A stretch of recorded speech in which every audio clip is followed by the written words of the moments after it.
We just need something where I'm not going to be blocking the screen when I'm sitting down. I'm going to sit down.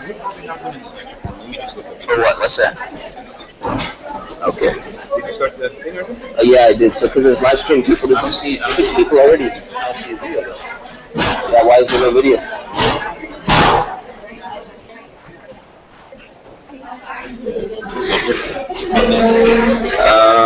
Maybe did it get disconnected from here somehow? What happened?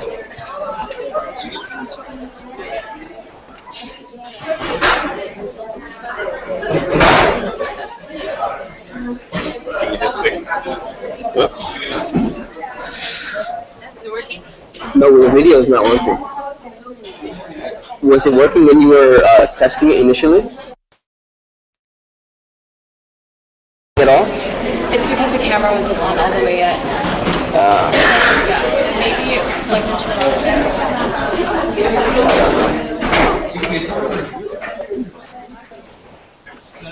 Did we start it already? I started the streams, but there was no video actually in the beginning. There are 8 people already. I don't know if we can get the video unless we start. Oh, it says off. No, it's off. It's off. That's good. Just change the Yeah, setting. that's the only problem, I think. There we go. Okay, good. Okay. And then I think the audio is still working on before. If someone says something, just let me know. Why is it flickering here? Oh, it's just the refresh from the screen. So that's not going to show up? No, it will. You can't change that. You can't change it? It wasn't like that before. It was. It was? Oh, man. Okay, do you want me to just make the announcements real quick? Yeah, bismillah. So Azizan, how should we move this one? You start, Ben. Assalamualaikum.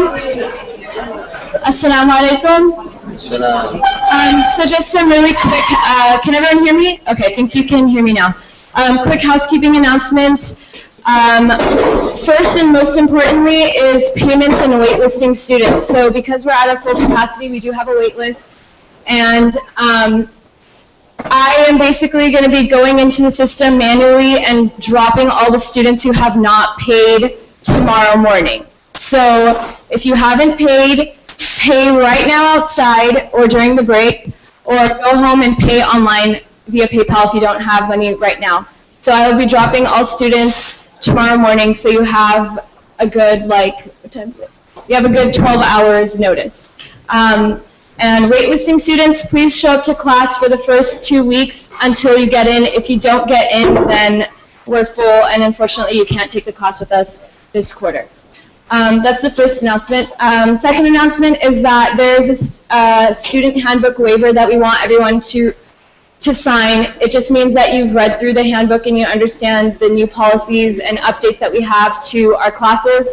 If you've taken classes with us before, we have policy changes. So you need to make sure you read through the policy changes because we're going to hold every student to that. Students who don't sign the student handbook waiver are going to have their grading suspended and possibly be dropped from the class. I will resend that email to everyone, inshallah, including the waitlisted students, so you can sign that link. Also, really exciting, we have two TAs for this class. Sister Sana, if you could just wave your hand. Okay, she's right there, and Brother Shoaib, and okay, he's right there. So these are 2 TAs. The way this class works is because it's a language class, we want to make sure that students have enough help outside of class in terms of homework and get their one-on-one attention and small group attention. So Sister Sana will be having her discussion sections on Monday nights from 8 to 8:50. Okay, and it'll be, we'll send out the details about the room once we figure that out. But because the student orientation is this Monday night, we are going to push that off until Tuesday night, just for next week only. It'll be from 8 to 8:50, and we'll send out the room. If you are enrolled in Law 3, Sheikh Mustafa advises you skip out that first part of the lecture and you go to the discussion, and then you just catch the live stream recording afterwards. So basically, normally Sister Sana's discussions are going to be on Mondays from 8 to 8:50 p.m. Brother Shoaib's discussions are going to be from 6:30 to 7:20 p.m. on Thursdays right before class. So if you can beat the traffic, get out of work, whatever, early, you can come to his. Yes? Yes, okay. For Sister Sana, it's 8 to 8:50 on Monday nights here. And then for Brother Shoaib, it is 6:30 to 7:20 on Thursday nights here. So right before class.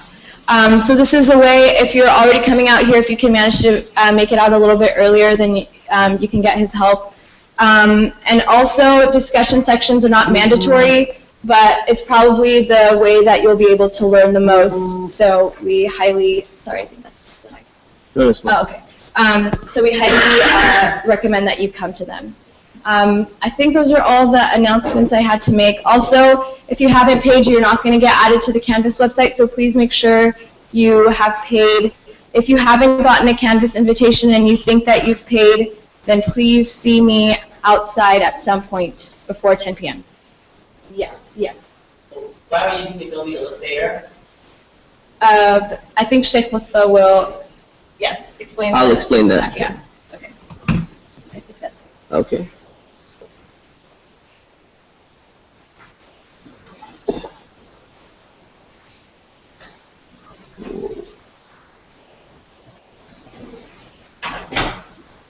Okay, well, figure that part out later.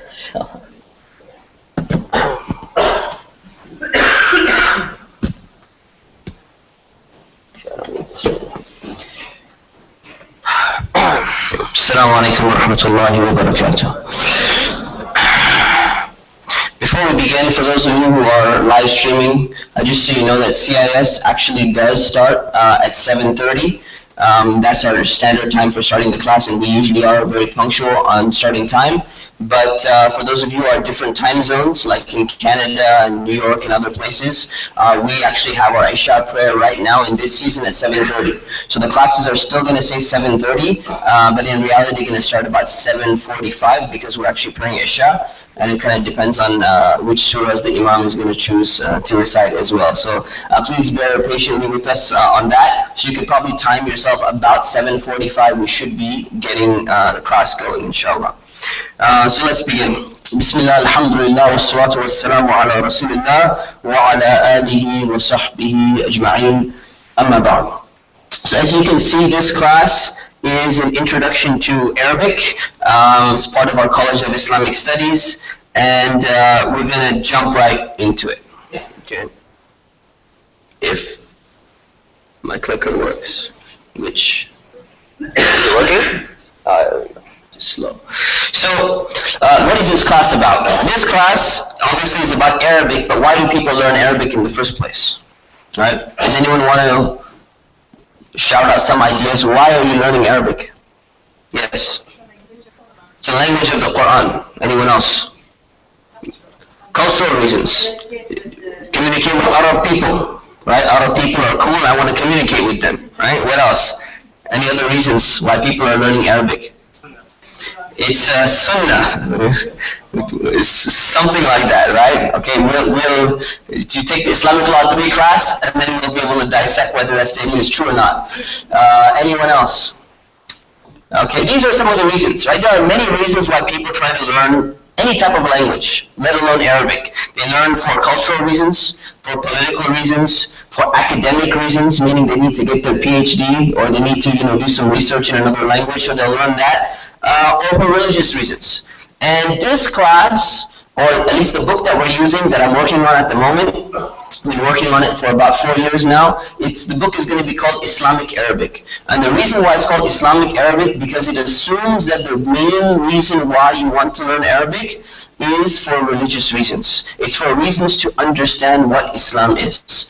So, why am I saying that, and why is that important? It's important because when I started learning Arabic initially, I went to the library and I went to Amazon.com and I bought a ton of books on Arabic, just whatever I could find.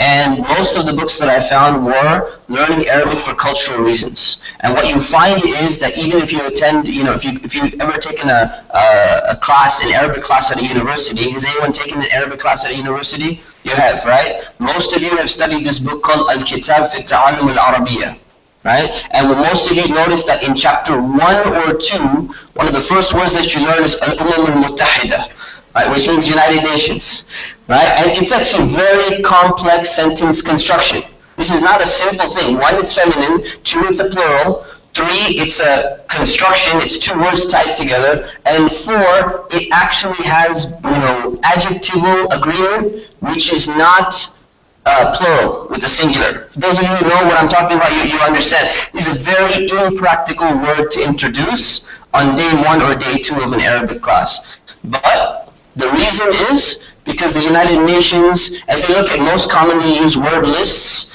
in the Arabic language today, you'll find oil, you'll find petroleum, you'll find all of these things, you'll find war, you'll find siyasa, like politics and all that, because that's what Arabic newspapers are talking about or magazines are talking about. So the vocabulary that we're going to focus on in this class is going to be primarily quote-unquote Islamic, which means something which Muslims are going to be trying to benefit from in their initial studies as Muslims, not as people who would like to learn about, oh, this is the food that people in Syria eat, or this is, ta'miyah, or this is falafel, or this is, these kind of stories and stuff like that. So this is something which personally bothered me very much when I was studying Arabic, because my primary intention was really only for the sake of learning, Islam better, because I could study the original sources. And when you start learning all these other things and you say, well, I can't even read the basics, that's why I'm focusing on that. So the vocabulary, as well as the grammatical rules that are going to be used, are primarily, and the sentences that we're going to see are primarily religious in nature, because this is a seminary. The College of Islamic Studies is a seminary, it's an Islamic seminary, so they're going to have a religious element to the sentences. Okay? So that's number 1. The next thing is that there's a widespread demand. As you can see, the class is full. There's a widespread demand for a program which can actually successfully teach the Arabic language. And there are so many programs, and there are so many books, and there are so many things out there. And usually what you find is there's a huge demand for mature students, a program designed for mature students, meaning students who are already at the college or higher levels. And usually when you try and look for things along, courses or something along that line, you will either find very academic ones, very political or culturally motivated ones, or you'll find children's books designed for children. And the way that adults pick up language compared to the way that children pick up language is very different. So what I've noticed throughout my studies and throughout my life, I've seen many people in many different countries around the world attempting and really trying to learn Arabic.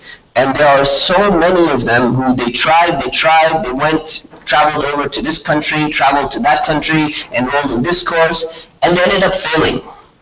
They were not able to complete Arabic. And there are people who I see today who are literally in the first class with myself when I just began learning Arabic, and they really, really wanted to learn, and yet still till today, they have not learned.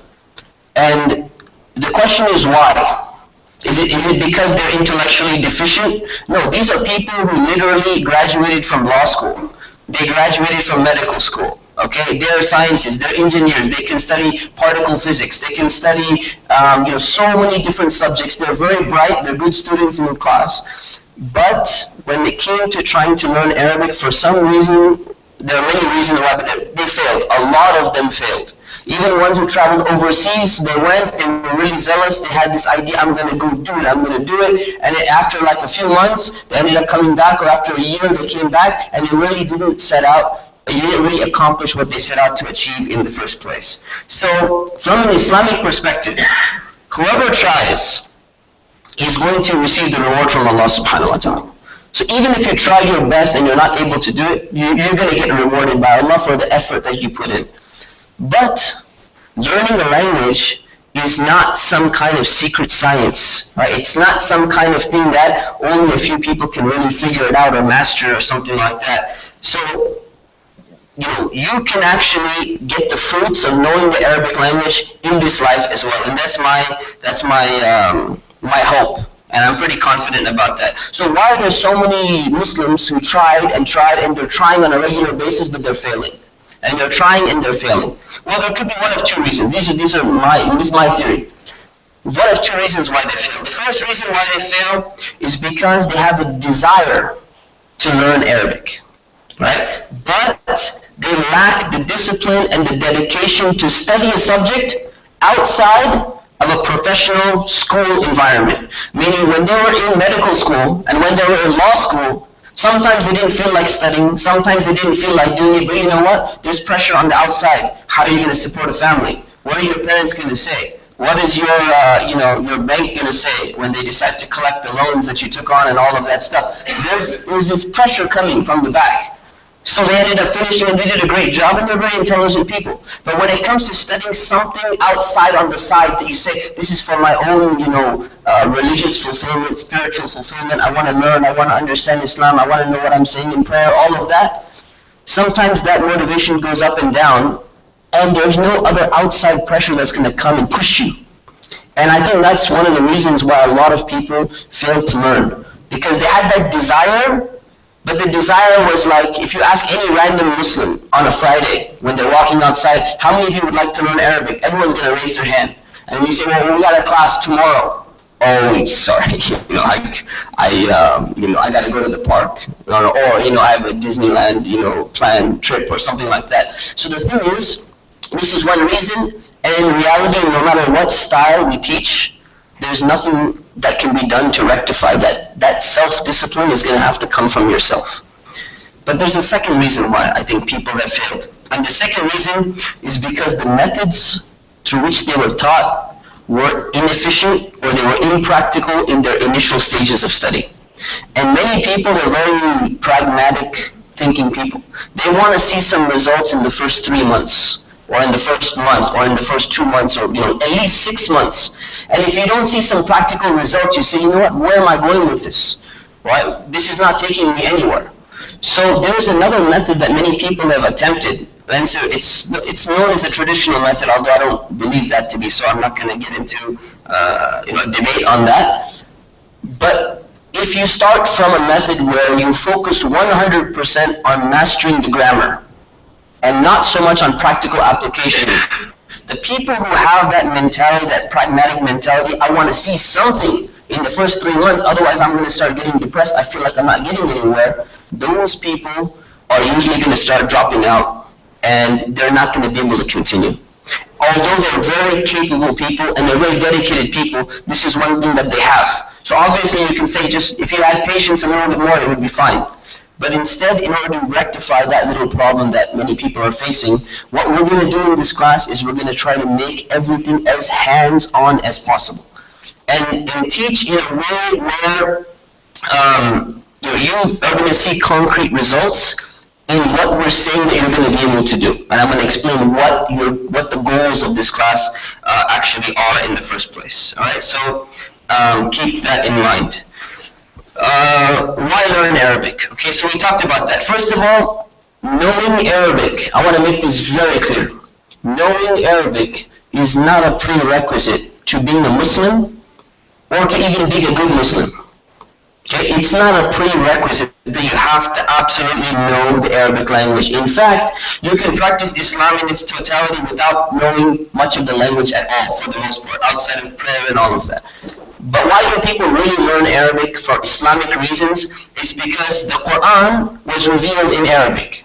And the Prophet, peace be upon him, spoke Arabic. So if you want to study the original sources, and you want to understand them in the original language, not only for the sake of studying, but for the sake of being able to connect directly, then you need to study the Arabic language if you want to get that feeling, or if you want to have that connection, or if you want to go and pursue those type of studies. So that's why it's necessary for people who want to go to the originals to actually know Arabic. There's other reasons why Arabic is beneficial for religious reasons.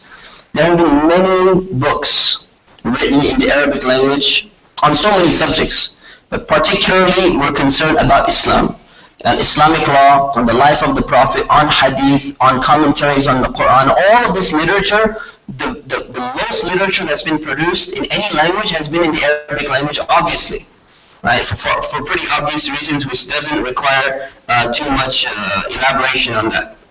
So there's a lot of things that you can get in addition to all the other interesting things. You can find books on geometry, algebra was invented, by Arabs, and all these other interesting books that are out there. But even for the average Muslim, The average Muslim who does not want to become a scholar, who does not want to go and master these sciences, does not want to go and become anything particularly up there. Just the average Muslim, Arabic plays a very important role in the average Muslim's life as well, and there's something to understand. So if you look at the 5 daily prayers, we all pray. Our 5 daily prayers are in Arabic, right? So we want to. Now, do you need to know all of these things first of all? When you pray, the people who don't know Arabic here, so I'm assuming most of you, obviously that's why you're in the class, the people who don't know Arabic, when they're praying, if you, and I'm gonna be very blunt and straightforward with you, if you came to this class to learn Arabic so that you can understand what you're saying in your prayer because you don't understand it and you've been praying like that for a very long time, then this is a very unfortunate thing. It's a mistake. The reason why it's a mistake is because if you have not at least taken 1 hour to 2 hours, this class is going to take 25 hours plus homework. If you didn't take 1 to 2 hours to go and read the translation of what you're reading in prayer and try to connect it while you're praying, and you thought that you're going to invest 40 to 50 hours in the Arabic class in order to accomplish that, you've made a wrong decision, right? That should have been the first step. And of course, it's not too late. So you can go home. What are the first things you do after you do your Arabic homework for this week, or even before you do your Arabic homework for this week, is you go and you read the translation of what you're actually saying in your prayers. And you try to connect it while you're praying, because you don't have to know fluent Arabic in order to be able to understand the basic things that need to be said. But the benefit of knowing Arabic is that you get that fluency so that when you're saying it, it's not a translation that's disconnected and connecting back in your mind, but rather it's automatically flowing directly into your ears, down into your heart. Yes. Yes, I saw that too, yes. So if you have got the soda Cabri, you should turn your lights off, inshallah. Alright. So keep that in mind. So the first thing is to learn the translation. But once you got that down, and hopefully that should be something, if you haven't done it yet, you should go and do that first. If you got that down, then you want to directly relate to the words that are being recited in prayer without going through this filter of translation in your mind, because there's 2 compartments in your mind. One is processing Arabic, one is processing English. Once you get to the point of fluency, you can automatically process it. And obviously that helps a lot with concentration in prayer. It helps a lot with other things. Other than that, whenever somebody's reciting Quran, and the average Muslim recites Quran in Arabic, they want to understand what they're saying. So that's obviously another reason for learning Arabic. And lastly, Arabic is the lingua franca of Muslims around the world. So wherever you go to Malaysia, you go to South Africa, you go to Syria, you go to Pakistan, you go to any of these places and you meet Muslims, they tend to know a little bit of Arabic here and there, and they start using little Arabic words here and there. You're going to go to the masjid, assalamu alaikum, kayfa haluk, or something like that. They throw something in there. So this is like kind of a medium language when you can't even communicate with someone. Everyone knows a little bit, a few Arabic terms here and there. You can kind of communicate with the rest of the Muslim world. So these are reasons why you would take an in-depth study of Arabic, and these are reasons why, as an average Muslim, you would attempt to learn Arabic. So what is the methodology? We lost that part. What is the methodology of this class? Okay, the methodology of this class is this is my promise to you, what this class and the next class is going to have from CIS. This is going to give you a comprehensive foundation in Arabic that's supposed to get you from this beginner level where you almost know nothing, although basic being able to identify letters and read was a prerequisite to this class. But after that, it's going to get you to an intermediate level. It's going to take you, it's designed to get you to the intermediate level, and the primary purpose, the way that this class and the notes and everything is going to be, it's 100% based on your homework. I'm going to keep on emphasizing this. If you want to learn in this class and you really want to learn Arabic, your homework that you do outside and you get corrected in the discussion sections is going to determine whether you succeed or you don't succeed in learning Arabic in this class. So I'm going to make that very clear from the beginning. So when it comes to grammar, when we mention grammatical rules, I'm going to explain those grammar rules in a very simple language that you can understand. I'm not going to understand that somebody knows what an adjective is. So you will sometimes find say, oh, well, everyone knows what an adjective is. Actually, California, unfortunately, has one of the lowest rates of, fluency, or at least in terms of studying grammar. California has one of the lowest rates. So I guess the Canadians on TV or whatever, they're a little bit more advanced or something like that. So I'm going to explain all the terms in clear and simple language so that you understand, but I'm also going to mention the Arabic terms for you. And the reason why I'm going to mention Arabic terms is because those people who want to finish this class and go study somewhere else, rather than having to start from scratch again and rememorize all these Arabic terms, you're going to have the Arabic term there for reference. So if you're a student who is just going to take these classes and you don't want to study anymore, don't worry about the Arabic terms. If you're a student who wants to pursue your studies, you're going to focus on memorizing the English terms as well as the Arabic terms as we go along. Arabic words are usually written without vowels. There's just consonants, and there are no vowel signs written in the vast majority of Arabic texts, with few exceptions, complicated texts like the Quran, the Hadith, and poetry, and maybe some other books here and there. Now, this is one of the most difficult things that students face when trying to learn Arabic, because there's no vowels there, and you have to just know the words and you have to read the vowels in, based on the grammar and based upon knowing these words. And it's very difficult, and it can be very, it can cause people to panic in the initial studies. So what we're going to do in this book is we're going to start with the vowels, and we're going to slowly, gradually phase them out as time goes along, just to make it easier for you. Okay, so I want to clarify that from the beginning, and naturally once you get the hang of the language, you're going to start filling them in automatically. It's going to be very easy to read without the vowels. It's not going to be a problem for you. Grammatical terms I talked about. So again, the key part of this class and the notes are the exercises. So I'm going to keep on emphasizing that. The exercises and the drills are the key and most important part of the book. Vocabulary. Vocabulary. One of the most difficult things that people find when trying to learn Arabic is acquiring a good standard set of vocabulary. Good, set of words initially, which kind of give them a sense that, hey, as a Muslim, I wanted to learn Islam, I wanted to learn Arabic for the sake of Islam. And I got now a good vocabulary set of words that I'm going to actually use. I'm going to enjoy practicing them. I'm going to feel good about it. So this is one of the most difficult things. So the selected vocabulary list of 200 words has been selected for this class. And these are words which I've chosen by looking at a list of the most commonly used words in the Quran and the most commonly used words by Muslims from vocabulary lists that have been compiled around the world on what are the most commonly used words in the English language as well as in the Arabic language. And the reason why I did that is because whatever country you live in or whatever native language you speak is going to determine what kind of words you're using in your day-to-day life, because that's part of your culture. And your culture is going to define, what things you focus on, what kind of word usage you use, and all of that. So I'm just letting you know that this is not this random selection of 200 random words, right? And unfortunately, sometimes Arabic classes, they have that. They just go and they randomly select these words. I've literally spent about 6 years trying to figure out the first 200 words which I think a Muslim should know in the first Arabic class. Everyone has literally been handpicked with a ton of research and consultation. So just so you know that, in case you're thinking, well, why this word? Why not the other word? So I'm not going to throw in random words like animals and stuff like that. Here's a dog, and here's a cat, and here's tea, and here's coffee, and all of that. We want to get a good list of words which you feel, I'm getting the Islamic part out of the Islamic Arabic class. Okay? I'll talk more about vocabulary soon. So the parts that we're going to focus on in this class is that there are 4 skills in Arabic which we're going to try and focus on all 4.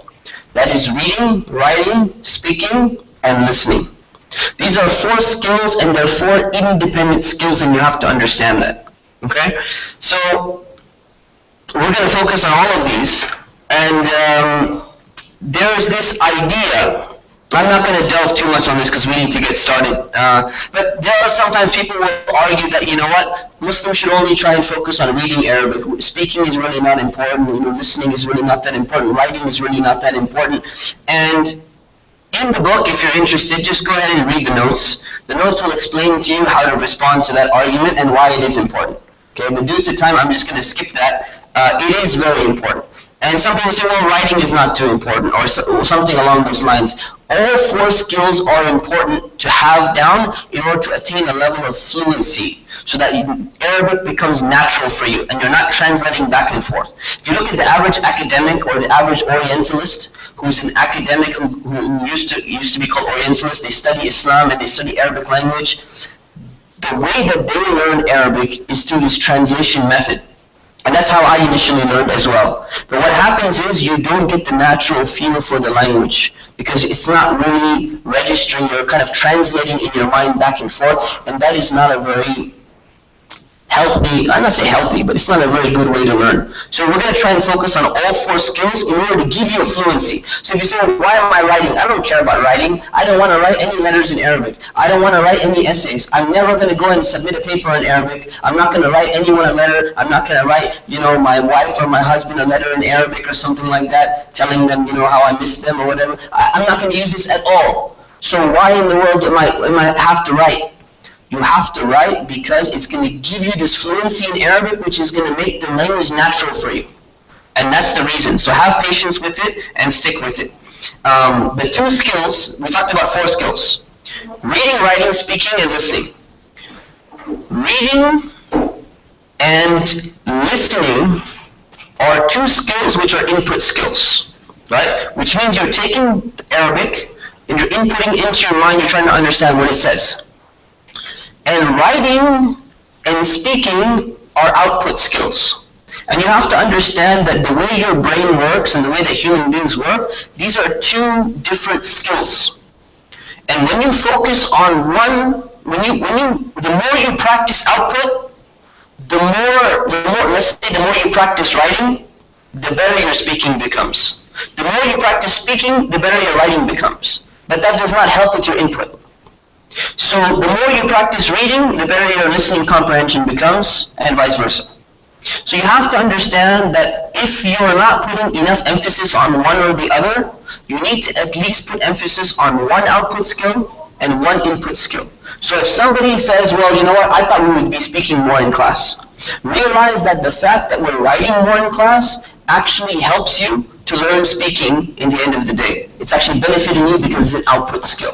And if you say, well, I thought we were going to listen to more like, audio or something like that. I thought you were going to speak in Arabic from the beginning so that we can hear Arabic and kind of becomes natural. Well, the fact that we're going to be reading a lot is an input skill, and it's automatically going to help your listening comprehension. So understand that before you start getting all these doubts and say, oh man, I should have signed up for that other class in the other part of the country, or you know what, I should just quit my job and flew to Egypt because that's the best way to learn. I should have flew to Medina, should just got in free scholarship. I'm under 25. They should have let me in, and I would have solved my problem.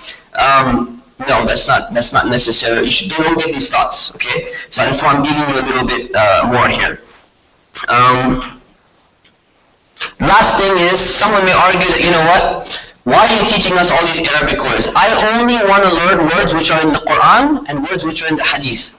I don't care about any other words. I'm here for Islam. I want to learn Allah, what Allah said, وَقَالَ رَسُولُ اللَّهِ, right? And what the Messenger of Allah, peace be upon him, said. I don't want to learn all these other words that you're teaching me and all of that. If it's not in Hadith, if it's not in the Quran, I don't want to learn it. The thing is, this is mistaken for a number of reasons. Number one, not every single word that the Prophet ﷺ knew, he spoke it and it was documented in Hadith. Right, so you at least want to learn the words that the Prophet ﷺ knew, right? If you want to classify it as Sunnah or whatever. The second thing is, you're going to limit your own fluency if you try to restrict yourself only to words that are either there in Hadith or in the Quran. And number three is that some of these words were used in the time of the Prophet ﷺ, but they're not really that common. They're not so commonly used today anymore. And the reason why it's better to focus on the common words, even though they're synonymous, is because you'll find them in all the other Islamic texts and the books and in conversation and everything. even though it may not have been the exact same word that was used in hadith. So just keep all of that in mind before the doubts, start cropping up. Because I know people will think a lot, and they start getting all these different thoughts. Okay. So the goal of this book, or the goal of this class, the goal of this class in particular is that you're going to be able to read Arabic, the vocabulary that you learn. You're going to be able to write, and you're going to be able to write actually paragraphs by the end of this class. Paragraphs without any mistakes in grammar, and you're going to be able to read paragraphs, but only paragraphs with the limited vocabulary that you're going to learn in this class.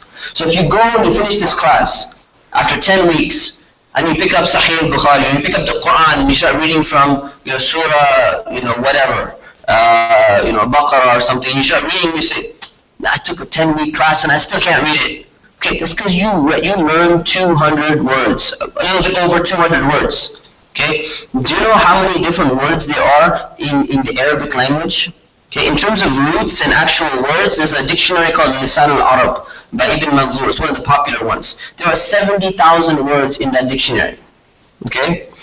Do you know how many words? And you say, well, some Arab guy came and started talking to me and said, hey, كيف حالك؟ لا تتكلم عربية؟ أنت درست جامعة وأنت لا تفهم.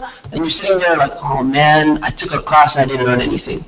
Understand that the problem is, an average high school student, when they graduate in America, every high school is different in many countries. The average high school student has a vocabulary set of how many words approximately? Does anybody know? Approximately? 600 words? 600,000 words? Whoa, that's a lot of words. More than the Arabic language. These are two extremes there. 600? 600,000, yeah. It's about between 8,000 and 9,000 words. The average high school student knows about 8,000 to 9,000 words. So if you think that from one Arabic class, all of a sudden, boom, I'm going to have conversations here and there, I should be understanding some, even children's books, you're not going to get it on the spot. It does take time, and it takes, memorizing all this vocabulary. So have patience and know that you're making progress, and you'll see the progress through these exercises. Okay? Some tips for learning. What are the tips? Tips for learning.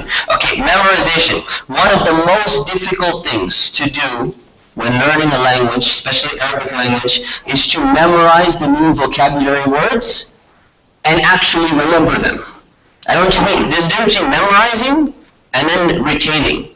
So to memorize and retain vocabulary words is one of the most difficult things, and it's why many people fail.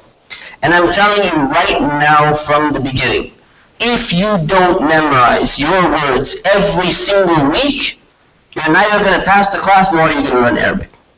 Okay, I can guarantee you that. If you don't sit down and take the time to memorize. Now, here's the problem. The problem is we live in a society where people don't memorize anymore. Right? In fact, they're not into memorization for a number of reasons. One, everything is digitized. You got your wife's cell phone, your own home phone, you got your office phone. Everything you got in your all these numbers and addresses and everything, it's digitized. Most people, not most people, I know many people, they don't even know their own phone number. They don't know their own wife's phone number. If they lost their phone, they wouldn't even be able to call their wife. They don't know their parents' phone number. They don't even know their address because it's written down. They just know how to get to the house. Right? You got people like this, right? There are people like that. Hopefully not one of them, but I mean, it's very important. And then yet there are still some very few people in society who will memorize, their medical record number. They'll memorize their credit card number when they need to because they use it often. They'll memorize this. They'll memorize that. But the human mind is capable of memorizing. It's not because you can't memorize. Every time I walk into Fry's Electronics or I walk into Walmart or something like that, you go and ask somebody, hey, where is the, where are the water bottles? Oh, aisle 14. Like, this person is getting paid minimum wage. If it's Walmart, maybe even less than that, right? And then there's a life insurance policy against them. Anyways, they're getting paid like nothing, and yet they memorize all the products. Right? You walk into, grocery store and you say, hey, well, where is this? Oh, yeah, go down that aisle, make a left on aisle 13, and it's on the right side at the end of the aisle. How did they memorize that? Because they had to do it for the job. You walk into Home Depot, they'll tell you the same thing. Go this way, that way, everything is there. So people can memorize. It's not that they can't memorize. If you think, and I'll make this very clear, unless you have some mental disability, if you think that you're old or your memory is weak or you just not have a good memory, that's not true. You're lying to yourself or deceiving yourself. None of you are old. None of you are too old to memorize. The only difference is that there are some people who know how to memorize and there are some people who don't know how to memorize. That's the only difference. There are people who know how to do it, they know how to make it stick, and there are people who don't know how to make it stick. That's why there are young people who can't remember anything, there are old people who can remember everything. It's not because they have a memory. Now there are a few people who have photographic memories. That's a blessing from Allah. Right? But outside of that, the average person, either they can learn how to memorize, trust me. And I have a lot of stories of really, people who have amazing memory, but they couldn't memorize a thing, and then they learned how to memorize, and it was all fine. So you're gonna struggle with this in the beginning, and you have to struggle with it. You have to learn how to memorize, and if you don't do it, you're never gonna learn the Arabic language. I'm telling you that from now. If you don't teach yourself how something sticks in your mind, and I'm going to help you a little bit with some tips and stuff. If you don't learn it, you're not going to be able to get this stuff down. So be prepared for that, okay? Take it very seriously. You've got to memorize the vocabulary. It's going to be there. Now, here's an example of people who fail because they don't know how to memorize. They'll go and they'll take a word. Here, I have a flashcard here. I have a flashcard here, okay? I'm going to show you what this is for later. So I got the word here, and I got the translation on the back. So what they're going to do is they're going to look, okay, man, just a translation. Man, rajul. Man, rajul. Okay, now they're going to sit there, and they're going to read it. Okay, I'm going to read this word 100 times. Rajul, rajul, rajul, rajul, rajul. And then he starts saying rajul, man, rajul, man, rajul, man. And then after they say it 100 times, even 1,000 times, all of a sudden they put it aside. They go drink a tea, they come back. How do you say man again? Oh man, I sat there, I put so much effort in. I sat there for 20 minutes looking at one word and it can't stick. My mind is bad, I'm stupid, I'm just going to make dua. I'm going to ask Allah to fix my mind. This is not the solution. Ask Allah to help you, okay? There's no doubt about that. But this is not going to solve your problem for you. Okay? The reason why this doesn't work for most people, maybe it works for you, but it doesn't work for many people, because you're not understanding how memory works. Memory works through associations, memory works through fluency, memory works through imagery, memory works through different things. Right? So you have to make an association between these words, and the word in Arabic, you have to make an association between the different letters and how they're connected. This is a foreign language for you. Right? So you're going to have to learn how memory works. It's very important. And just to give you I'm going to give you a few tips here and there as we go along. How memory works. You can read one of these memory books. They're pretty good. If you walk outside, just give you an example. If you walk outside your door, and all of a sudden you're going to work, you leave your house and you're walking, and all of a sudden one little drop of water comes on your head, right? And you're like, oh, that was kind of cold, and you just brush it off. And then you go and you greet the neighbors, and hey, how's it going? Everything is good. Make your dawah for the morning. You walk into your car, you get in your car, you drive to work, right? Within 1 hour, are you even going to remember that drop? You're not likely to remember it, because it was you didn't really even pay attention to it. It was something so insignificant. You're not going to remember really. Do you remember that I was doing so many things, my mind was focused on so many things? You're not going to remember that little tiny drop of water because your attention was not there. Now imagine the same scenario. You walk outside of your house, you're about to go to work, and all of a sudden somebody from the second story of your apartment building, they just throw a bucket of water down, right? Or they throw like a cup of water, and all of a sudden it's like all over you. You're like, oh man, dude, that was unfortunate. And then you start walking, it dries off really fast, it's a hot day. You'll still remember that at the end of the day. Because the amount of attention that you gave to it was higher. There was a higher amount of attention that you gave to it. So it's going to stick in your mind. The same way, this is one trick or one way of understanding how your memory works. When you focus on something and you have a proper focus, right? You're actually going to if you have a proper focus on the association of words, it will stick in your mind. If you're sitting there and you're just repeating it over and over again, you're not focusing on any association. You're just blindly saying it again and again, but your mind may be focusing on something. Your mind may be thinking, is this really going to work? Is this really going to work? But you're still repeating it. It's not going to work. So understand that there are ways to understand how memory works and how it doesn't work. I just want to make it very clear, nobody has a bad memory. You have to know that. Either you're going to learn how to memorize or you're not going to learn how to memorize, and we'll help you to memorize, inshallah ta'ala. So, memorization, there's no magic formula like I said, but here are some more tricks, and we'll come back for it. We'll come back. The first thing is, when you're memorizing, you want to take the English word first, right? You want to take the Arabic word. Let's say the Arabic word for man is rajul, which we're going to learn in chapter 1 today, hopefully, inshallah. So the Arabic word for man is rajul. Which one do you want to memorize first? You have this little note card, right? Arabic on one side, English on the other side. Which one do you want to learn first? The Arabic side, and then you flip it over and check if you know the English side, or the English side, you flip it over, you want to see the Arabic side. Which one is going to be easier? Where do you start with, the English side or the Arabic side? You start with the Arabic side. Okay, it's easier. Why is it easier? Because you're given the foreign word for you in front of you. You're reading the foreign word. Now you already know the English word. You already know what man means, and you know how it's pronounced, and you know the letters in a row, and you know what row they go in and everything. So it's a lot easier to flip it over and remember, okay, this is either man, or it's apple, or it's pear, or it's boy. Okay, which one of these is it? Right? How many combinations? You know it's kind of one of those. So you flip it over and you go, okay, it's man. But once you got that down, then you move on to the next one. Then you go man, you have to remember 3-letter combinations which you're not used to, and it's a completely foreign language for you. Okay, so you're going to have to learn that. So this is one tip. And if you need more tips, I can keep going with these, but we're gonna go over this later on. The next tip, last tip, and then we'll move on. The last tip is that once you think you got it, so you look at these note cards and you look, I got it. Then you check the next one, I got it. Okay, I got all 10 vocabulary words down. If you stop, okay, and then you wait 1 week and you come to class and say, I memorized all 10, those 10 are gone. You're down to like 5, maybe 2, maybe 3. So what you need to do is you need to rehearse and you need to practice. So what you do is you got it, wait 5 minutes. Go grab a coffee or something like that. Right? Go recite Surah Fatiha, recite some Quran, read your 5 minutes daily Quran, right? And then come back, starting that project, and then come back, and then all of a sudden see if you still got it. And you'll find that you lost some of it.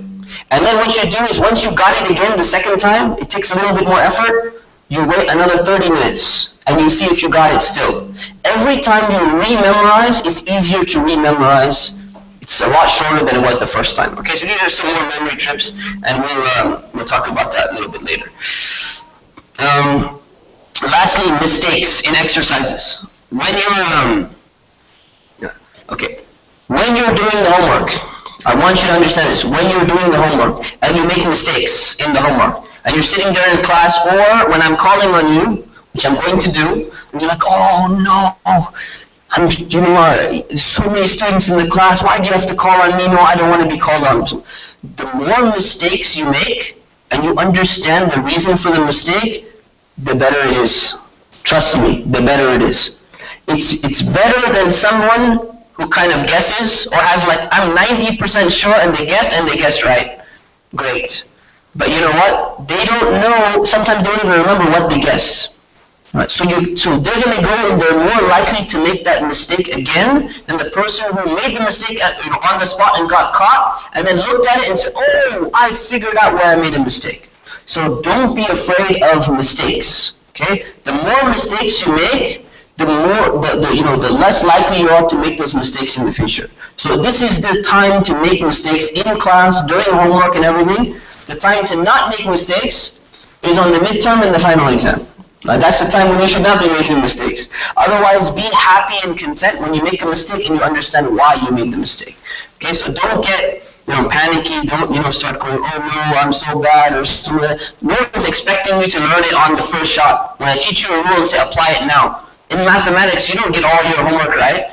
You're going to make mistakes, but you learn over time. Okay, so let's move on to the history of the language, and then we'll start writing. Arabic is an ancient Semitic language. Okay, Semitic language, Semitic family of languages, or Semitic people are people who lived in the area, this area of Arabia, what's known kind of today as the Middle East and these regions. So you have Semitic languages like Hebrew, Semitic languages like Syriac, Semitic language like Aramaic, and Arabic is one of the Semitic languages. It's been spoken in the Arabian Peninsula as far back as any historian can even trace back. So no one even knows from a scientist perspective. No one can even trace back exactly how long it's been there since the beginning of anyone has ever known about Arabia. There are some fragments and some inscriptions about in the Arabic language that go as far back as I wrote the 4th century CE, but actually I've come across earlier ones recently about 2nd century CE. So there are inscriptions on rocks, some documents that have been preserved. So Arabic is a very old language. But what happened was, as soon as Islam came, as soon as the Prophet, peace be upon him, came, all of that changed. Arabic became the small language of Arabia, and overnight it became this universal language throughout the Muslim world. Right? So Arabic became, not only did it go wherever the Muslims went, it displaced most of the other languages. So the other languages that were spoken, like Syriac and even ancient forms of Hebrew and all of that, Arabic displaced those languages. And what it means by displaced them, it means they kind of replaced them, yet they faded out and they kind of integrated with Arabic. So if you ever wonder why is it that Arabs, they speak so many different, what's the word for it?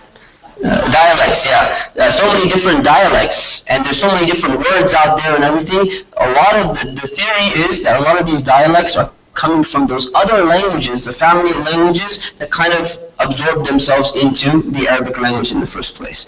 The Quran came, and the Quran, interestingly enough, was the first book ever written down in the Arabic language. Some people don't realize that, right? Arabic was the Quran was the first Arabic book ever written. There was no actual book ever produced by any Arabs before the Quran. There was poetry, and some poetry, documents were hung, but there was never any full compilation, no actual book. It was the first book that came, the first book that was compiled, and the Quran is the reason why Arabic spread, and why Arabic had been preserved, and is still preserved in its virtually unchanged in its form today, which almost no language that I know of, or that I've studied and come across, can even compare to how Arabic has been preserved. So there's virtually no other language that exists, neither in its classical form, nor in its modern form that exists that's so close. If you look at English, for example, right? If you look at English and you compare today's English with Shakespearean English, we're only talking about a few centuries. And still, there's a world of difference between the two. If you look at Hebrew, right? Ancient Hebrew and modern Hebrew, and the previous Hebrew which had been lost, it's not at the same level at all. Aramaic is a reconstruction. Syriac is a dead language for the most part, so it's not been preserved, except, you can get by on some academic studies. So this is really an amazing thing, and the reason why it's been preserved is because Allah subhanahu wa ta'ala said in the Quran, in chapter 15, verse 9, He said, "We have indeed sent the book, and we will indeed protect it from corruption." This is why the Arabic language is in its form today, is because the Quran had to be preserved until the end of time. And you find that manifested as one of the miracles of the Quran, that Allah says, this book is going to be preserved, and if you're going to preserve the book, it means you have to preserve the language as well, because someone has to understand the book, right? Otherwise you can't understand the book. And it's been preserved in exactly that way, and this is attested to by all scholars, Muslim and non-Muslim. Arabic became, over time, Arabic actually became the linguistic medium of learning throughout different lands, wherever Muslims were in the Islamic world. Throughout the 8th and 9th centuries, particularly in two main cities, in Kufa and in Basra, Arabic became, standardized. So they started standardizing the grammar of the language, and it remained one of the prominent languages throughout the Muslim world. In addition to, Persian started gaining some ground later on, Turkish started gaining some ground, but Arabic always remained as a very powerful and very widespread language throughout the world, not only among Arabs, right? It was in Spain. It was in all different parts of the Muslim world. Now today, you still find that Arabic is the language of religion for Muslims. Right? So Arabic is a really important language, and someone may have a question. What's the difference between classical Arabic and modern Arabic? Right? So there's two types of modern Arabic. When we say modern Arabic, there's something that people call MSA. Right? It's not the Muslim Student Association. Okay? It's called Modern Standard Arabic. Okay? MSA, Modern Standard Arabic, is basically in its grammar and its structure and everything the same thing as classical Arabic. The only difference between MSA, Modern Standard Arabic, and classical Arabic is the idioms, the type of sentences, the way that you express yourself, kind of the usage of words, that's it. But in terms of grammar, in terms of the way the language functions, it's almost the same. The other type of modern Arabic are the dialects that are used in different countries. There's a Moroccan dialect, a Syrian dialect, a Saudi dialect. Every single country has its own dialect. Egyptians have their own dialect. And some of them are more popular for various reasons than others. But these other ones, generally, for the most part, are not written. They're spoken dialects. Right? Although there's moves in Egypt and Najib Mahfouz and all of that to start documenting colloquial Arabic, generally these are spoken, but the written language, even the written language in any average textbook, whether it's a kid's book or a newspaper or whatever, for the most part is what we call Modern Standard Arabic, which is almost equivalent to classical Arabic. So we're going to be teaching that, but in a sense we're teaching classical Arabic more because we're trying to focus on the Islamic terms so you can understand these kind of classical texts, but also we're going to be using some modern words as well. Okay, now let's get started with the writing. Okay. So, well, let me get to the alphabet. So first of all, Arabic has 28 letters, okay? According to some scholars, Arabic has 29 letters. Okay, so if we're counting the Hamza as being a letter, it has 29. If you don't count the Hamza, it has 28 letters. So if you look at figure 1, where's figure 1? Here. How many of you downloaded the notes and printed them out, or have them on your computer in front of you? That's less than 50%. So I would like to see more than 50% next week, inshallah. Yes.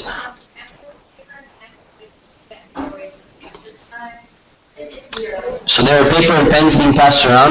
The people who are live streaming, if you don't have paper and pen in front of you, please grab some paper and and a pen immediately, because we're about to start writing. All right.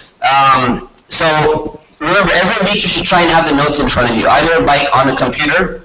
Can go green, save some paper, or if you really need to, print it out, you like to have it in front of you, have it in front of you, it's going to help a lot. And every week you should be bringing lined paper, not computer paper, lined paper to class. How many of you have lined paper now in front of you? Everyone's got, great, okay, great. Alhamdulillah. So Arabic has 28 letters, okay? These letters should be learned in order.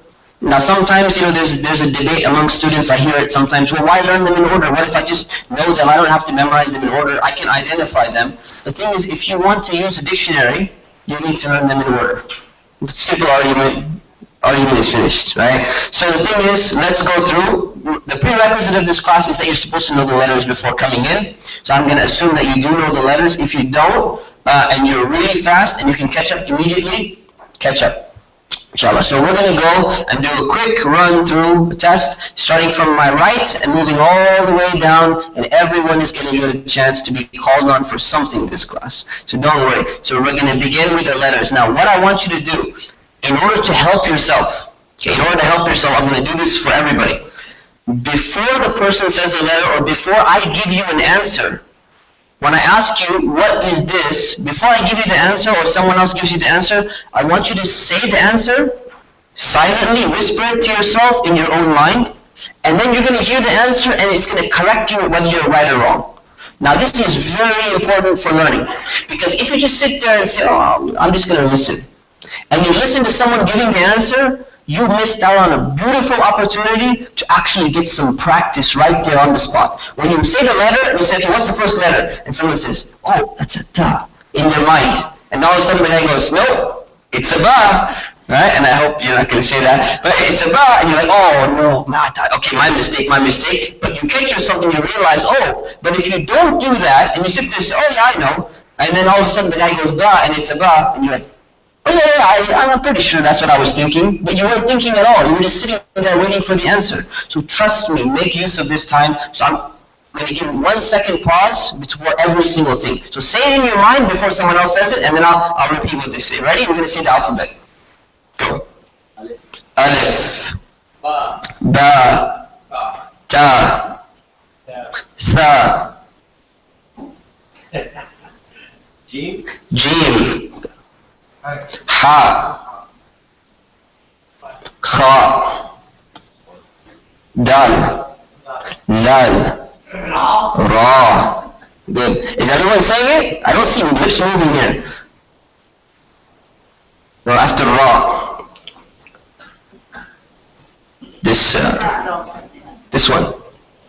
Yeah, Zal. Next. Sin. Give a second for people to say it. Okay. Shin. Sod. Dod. Ta. Ta. La. Ain. Ghain. Going back this side. Bismillah. Fa. Qaf. Kaf. Lam. Mim. Nun. Ha. Wow. Yeah. Good. Alright, so we got that. So these are the letters. Each letter, okay, not yet. So each one of these letters here, it has a name and it has a sound. We just mentioned the name of the letter, right? So some of you know the names in different ways. You know, like instead of ta, you know toi or something like that, right?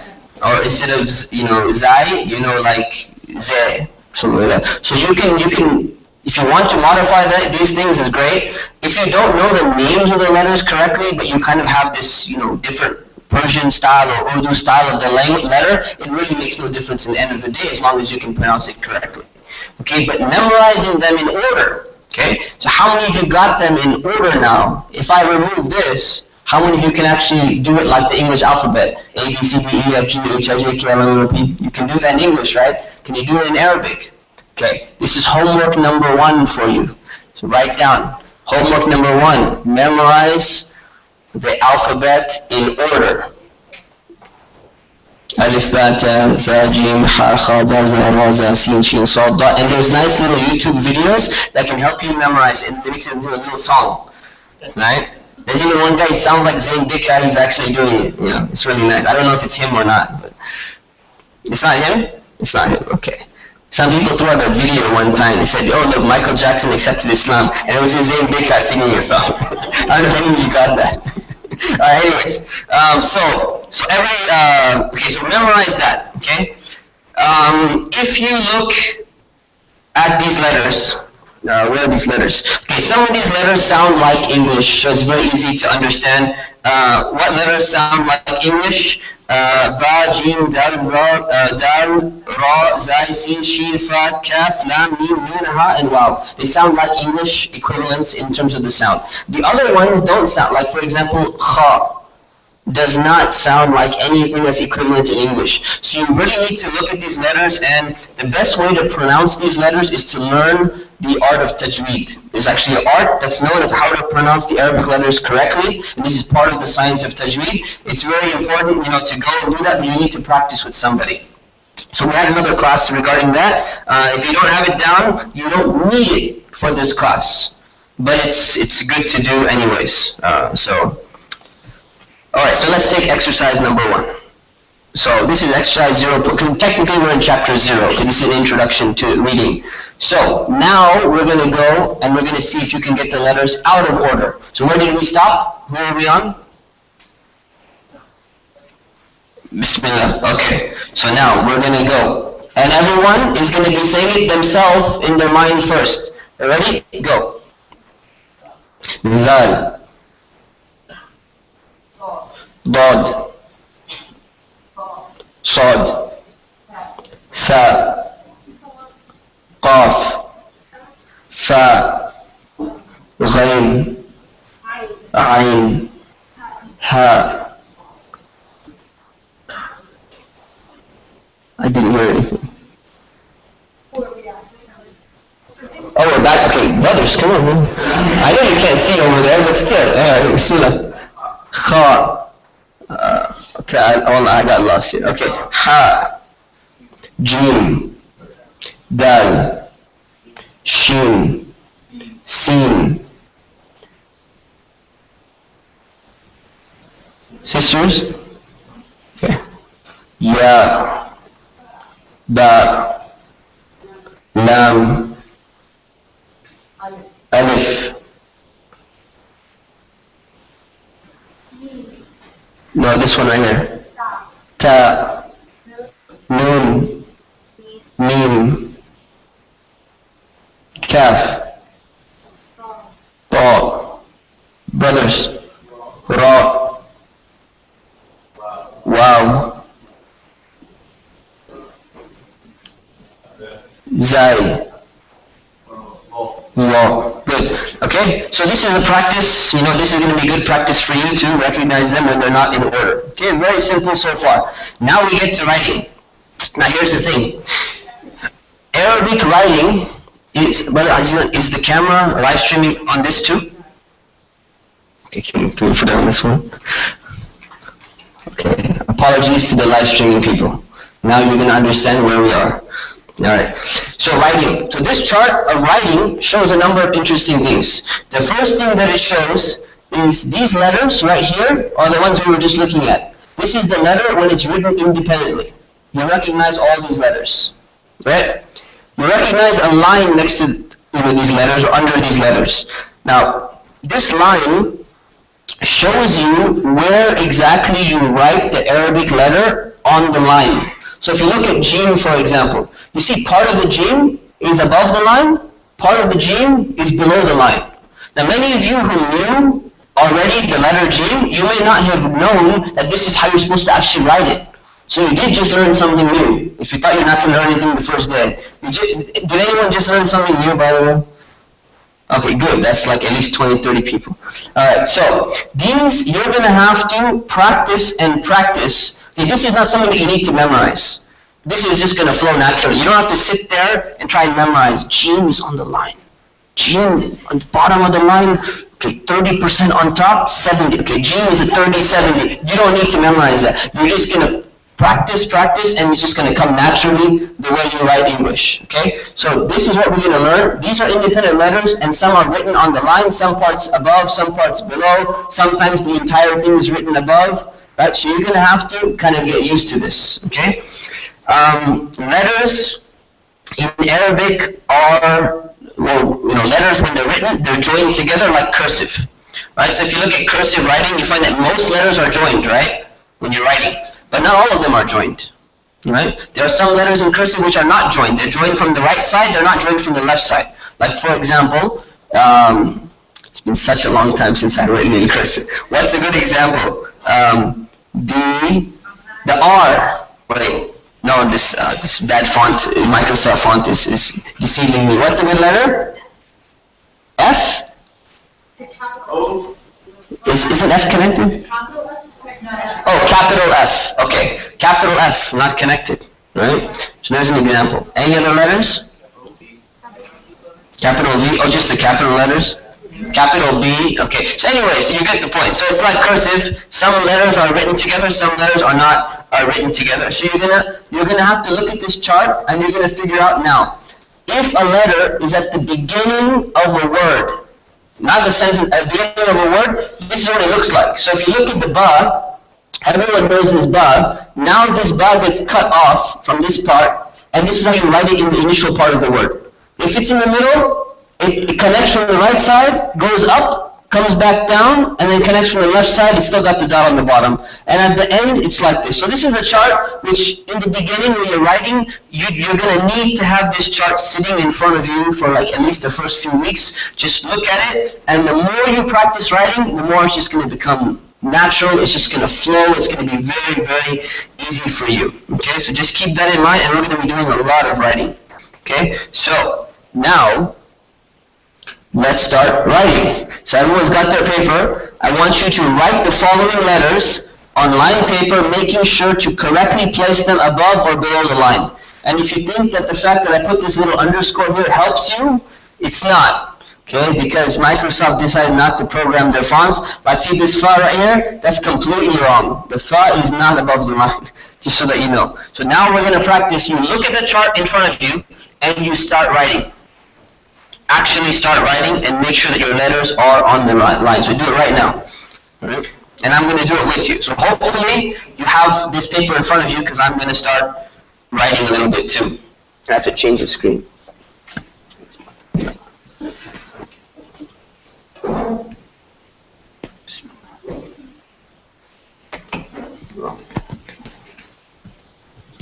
Okay. Testing, testing. Can everyone hear me? Yes. All right. I'll give you a sample here. Let's see.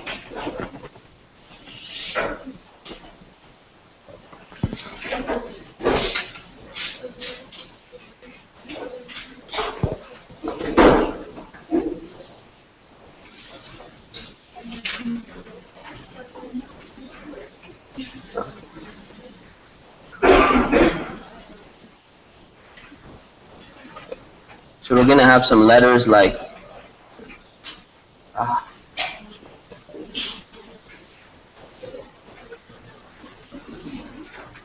Zai,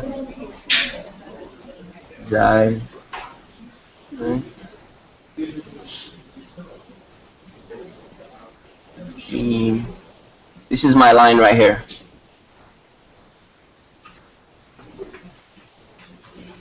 Okay, so you keep writing like this, and you get practice for it. Okay, so I'll give you a few minutes. I'm not going to make you write all of them. This is going to be the discussion section where you get to write everything in more detail. Okay, who's done already? Is it completely? Yeah. Okay. Yeah, you're right. You're right. My bad. Yes.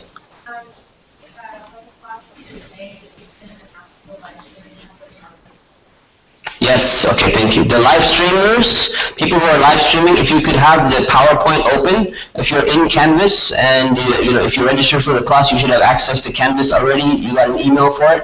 Go into Canvas and open up your PowerPoint at the same time, which has the notes there, and then you can follow along here and you can be writing. So we can be moving the camera, back and forth here. Okay. We'll take questions at the end, inshallah. It's about to? Okay. Goes on the projector, I can see like red like moving lines, like clear. Yeah, it's just part of life, unfortunately. Yeah. We'll have summer. We'll have patience on that one, inshallah. Just either change the camera settings or put one of those like just stuff they put on the screen. Just ask that guy, inshallah. He'll try and fix it, inshallah.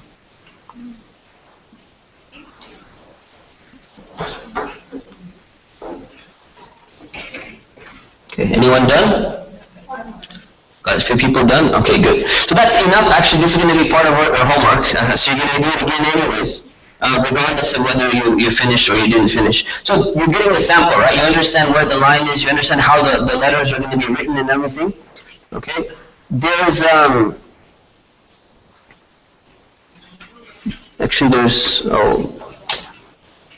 one more document which was uploaded, or it was supposed to be uploaded, which shows you how you draw these letters, by the way. So we're going to, right after the break, we're going to go over that a little bit in detail. So the thing is, let me give you an example. So the jim, or the kha, right? Where does it start? Do you start from the bottom right and then go up? Or do you start from the top left and then go down? Or do you lift your pen, or do you not lift your pen? How do you do it? Let me give you an example here. It's like in English, right? Some people, when they draw the number 8, right? This is how I used to make my 8. Make one circle here, and I used to make another circle here. That's my 8. Alright, and that's not really the most, if you go into writing class, they say, no, don't make your 8s that way. You don't lift up your pen, and then you go like this, alright, and you make your number 8 like that, right? Something along those lines. So, the same thing, with the letters, where do you start? You generally are going to be starting top to bottom, right? And top kind of, you can figure out where to start from. So the dal, for example, starts from here, goes around, connect. The zai, from here, and you do the dot. The jim starts from here, you don't lift your pen up, you bring it back around and down and around like this, and then you put your dot at the end right there. Okay? So there's actually a handout, which if it's not been uploaded, it's going to be uploaded, which shows you exactly where to start and how to write. And these are like writing best practices, because some people don't know. Here's a tricky one for you. Right? How do you write a thought? Right? Do you go like this? Do you do this? Right? How many would do that?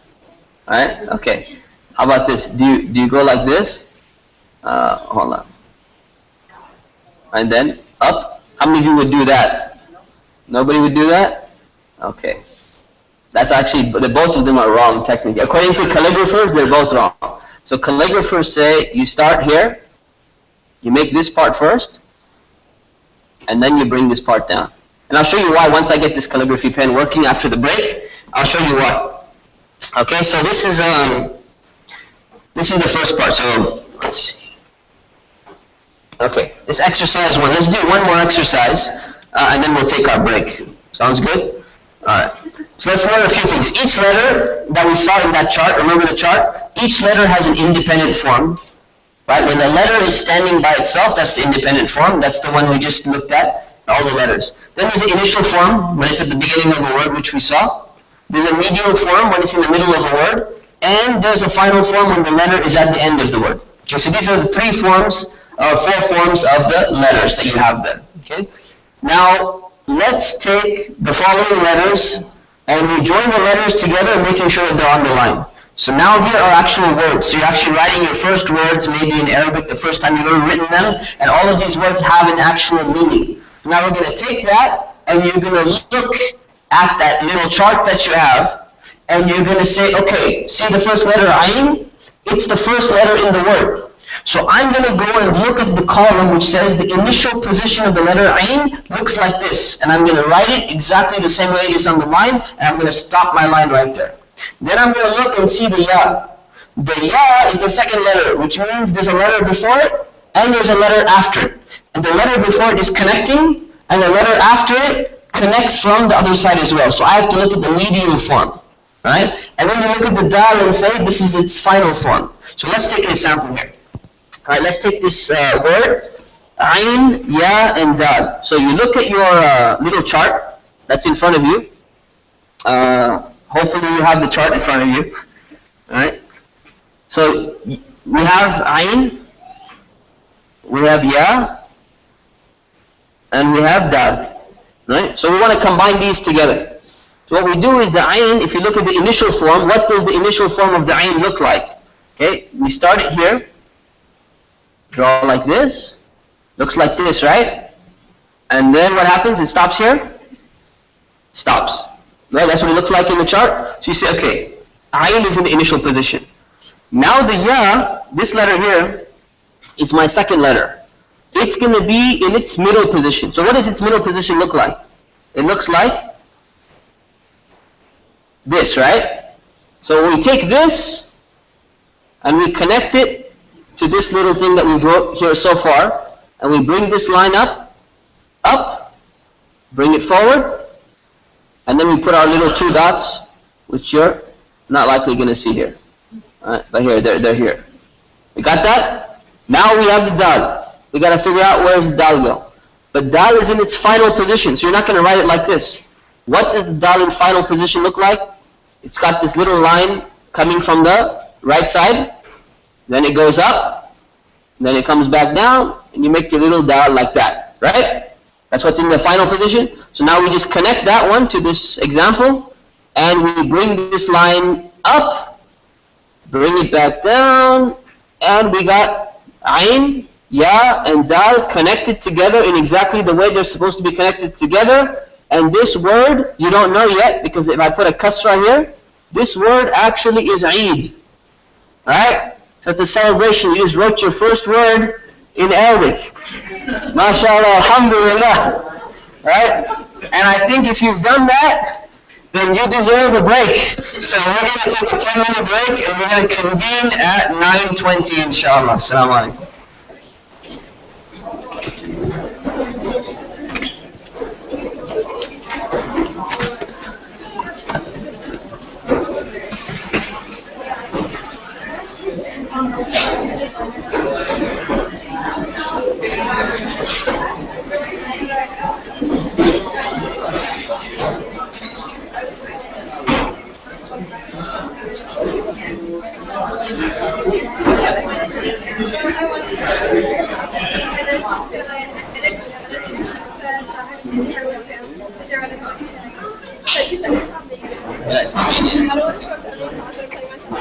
I mean, you can just wait until it's made. If you're very confident you're going to pass, you can just wait till it's made and then you can test out. It's going to be made like in about 6-7 weeks. You just have to wait, inshallah. Just tell her, just contact her again in about 5-6 weeks or so, inshallah. Okay? That's it, yeah. No, as long as you got it down, yeah, inshallah, it should be fine, inshallah. Okay, inshallah. What? Like an hour and a half. Okay. I should take this right now. Okay, sure. And then just get it. Have somebody give it back to you. When they say I can use it on Thursday. Okay, inshallah. The other exercise they just Okay, no problem. So let us just introduce you at least. Can you wait till you? Did we? Oh, okay. I was on down. Inshallah, man. Get some rest. see you. See you. Just email me if you have any other Inshallah. check. There's only a few minutes. Okay, sure. Inshallah.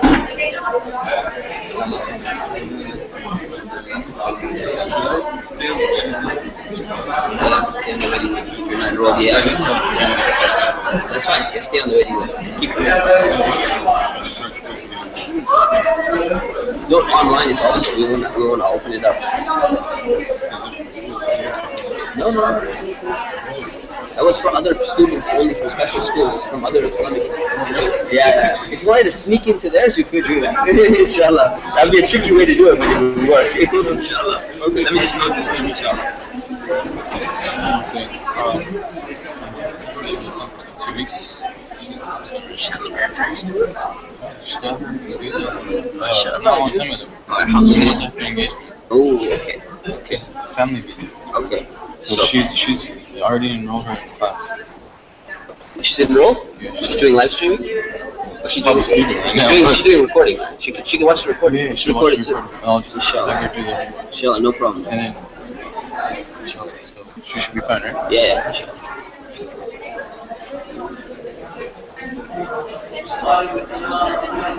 Sure. If her computer won't connect to the Wi-Fi, Oh. and Mina won't give her attention because she's mad. I don't know the guest account to ask. I know what it is, but You it know what won't it is? connect. It's a thing about them. And it's not connecting. It's going rogue. She has it. What happens exactly? It just says can't connect. That's literally all it says. I really don't know, to be honest. No. Yeah, I think it's maybe because we're live streaming and the bandwidth is going into the streaming. Okay. Yeah, so I Okay, apologize. she's like, okay. What was that? Everybody go outside and come back. Yeah, but the car key is automatically locked. Okay. Yeah, but it's a Okay, sure. I'll let him know. Inshallah. Okay. Inshallah, I'll let them know. or go outside of road. Coffee, something, go to Spain. Okay. I think it's fine. Okay, inshallah. No problem. No problem.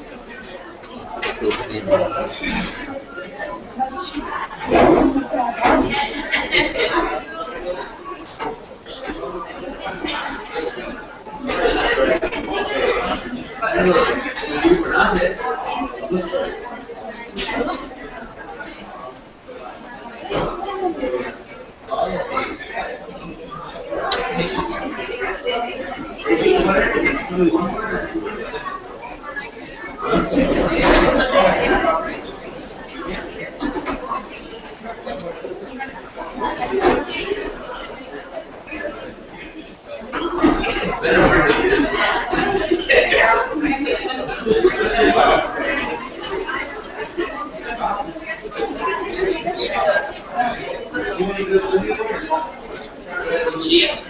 you need help? Do you know how to use this? Well, yeah.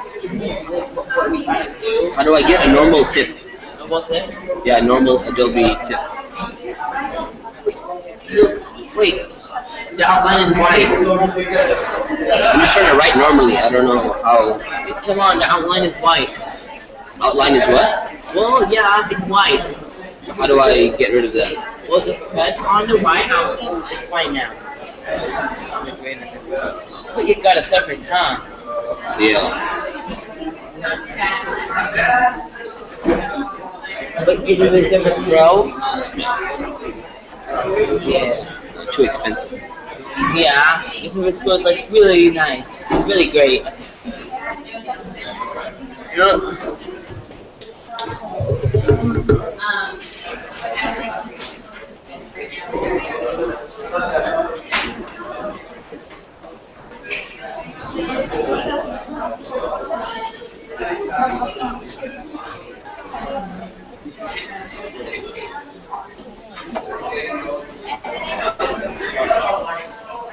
I mean, Assalamualaikum.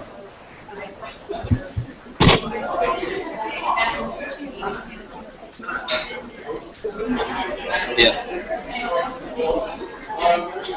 Huh. Really? Okay. I'm gonna tell Azizan and see if he can fix it. Are you watching me right now?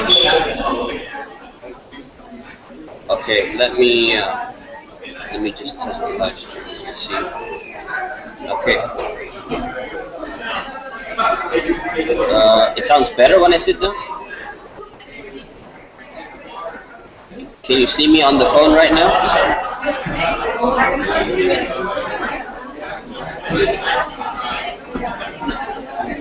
Oh no, okay, yeah, that's 15-second delay. Okay, so I'm gonna go to Adobe and see if you can see now.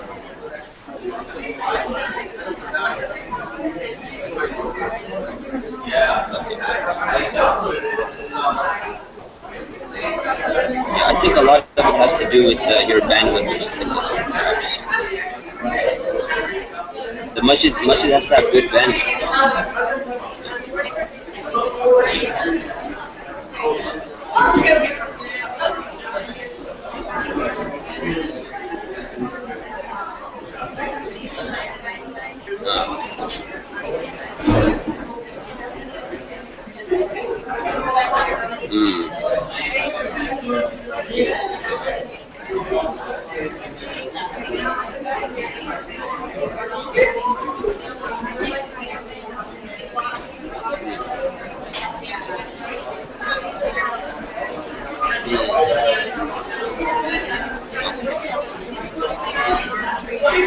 Can you see me writing?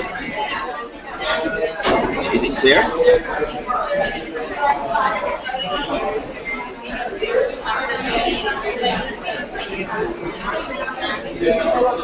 Oh, it's not on the, oh yeah.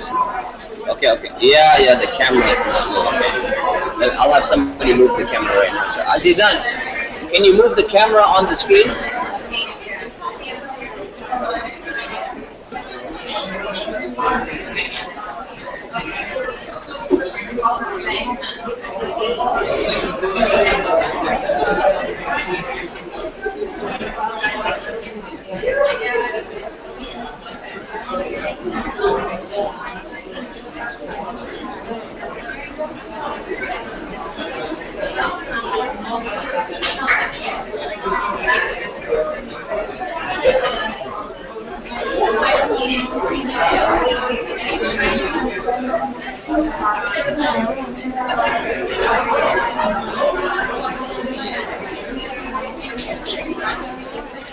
Is it working now or no?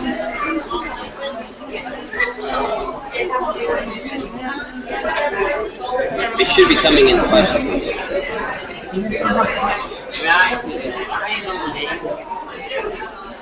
You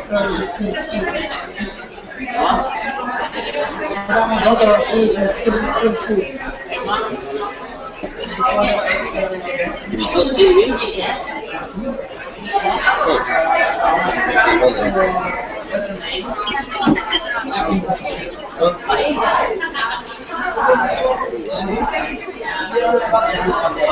No, the camera is on.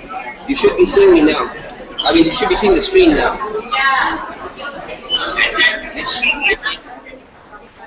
Sheikh, you know, I think they should make this like, I think they should make it. I mean,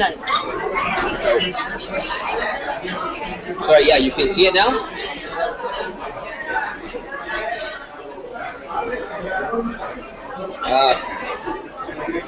Can you, Azizan, can you zoom it out so it sees the whole screen? He needs to zoom out a bit.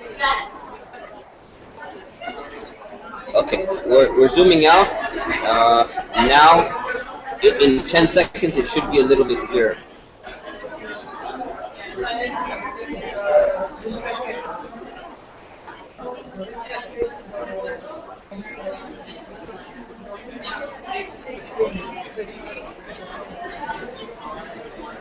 There's about 15 seconds of that.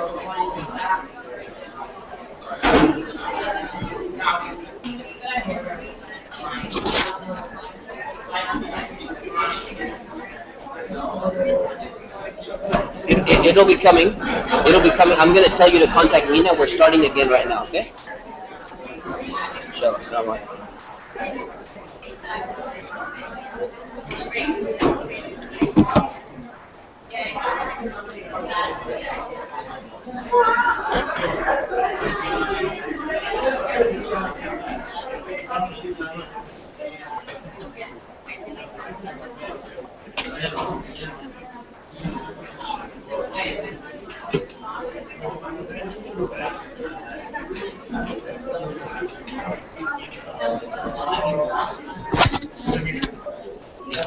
Okay, assalamu alaikum wa rahmatullah.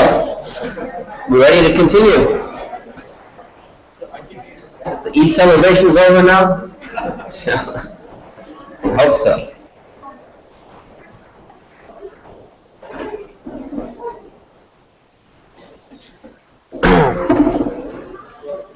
Okay, Bismillah, Alhamdulillah, wa salatu wa salamu ala Rasulillah. Wa ba'd. So, how many of you utilized your break time to actually write down all the words? Did anyone do that? MashaAllah. These are the star students that are really going to succeed. Alhamdulillah. Okay, so this is your homework now. So your homework is to take exercise 0.3 and go through and write all of these words. Okay? So what I'm going to do is I'm going to go through a few more of them with you, and then it's going to be left for your homework. Okay? So let's take a look at the example that we have in our book. We're actually going to write the name Muhammad. Okay? Sallallahu Alaihi Wasallam. So let's take a look here. We go and back to our drawing board, and we want to write the name. It's going to have a meme, and we have a ha, right? And we have a meme, and we have a dal. This is how we write the name Muhammad. I want to combine them all together, right? So what we're going to do is we're going to start with the meme. We're going to make this little symbol starting from here, going up and back down like that. You got a meme, and mine, you know, anyone knows Illustrator and tells me how I can stop this from evening out like that, please let me know. So you go with the meme, then you start with the ha, come up, down like this, going here. There should be more space in a ha, right? So let's start over. Bigger. Got a meme, so you want a little space in the middle. You got a ha coming down, right? Going like that, on the line. Okay, we're still on the, this is my line here. We're still on the line. Ha, and then we have another meme.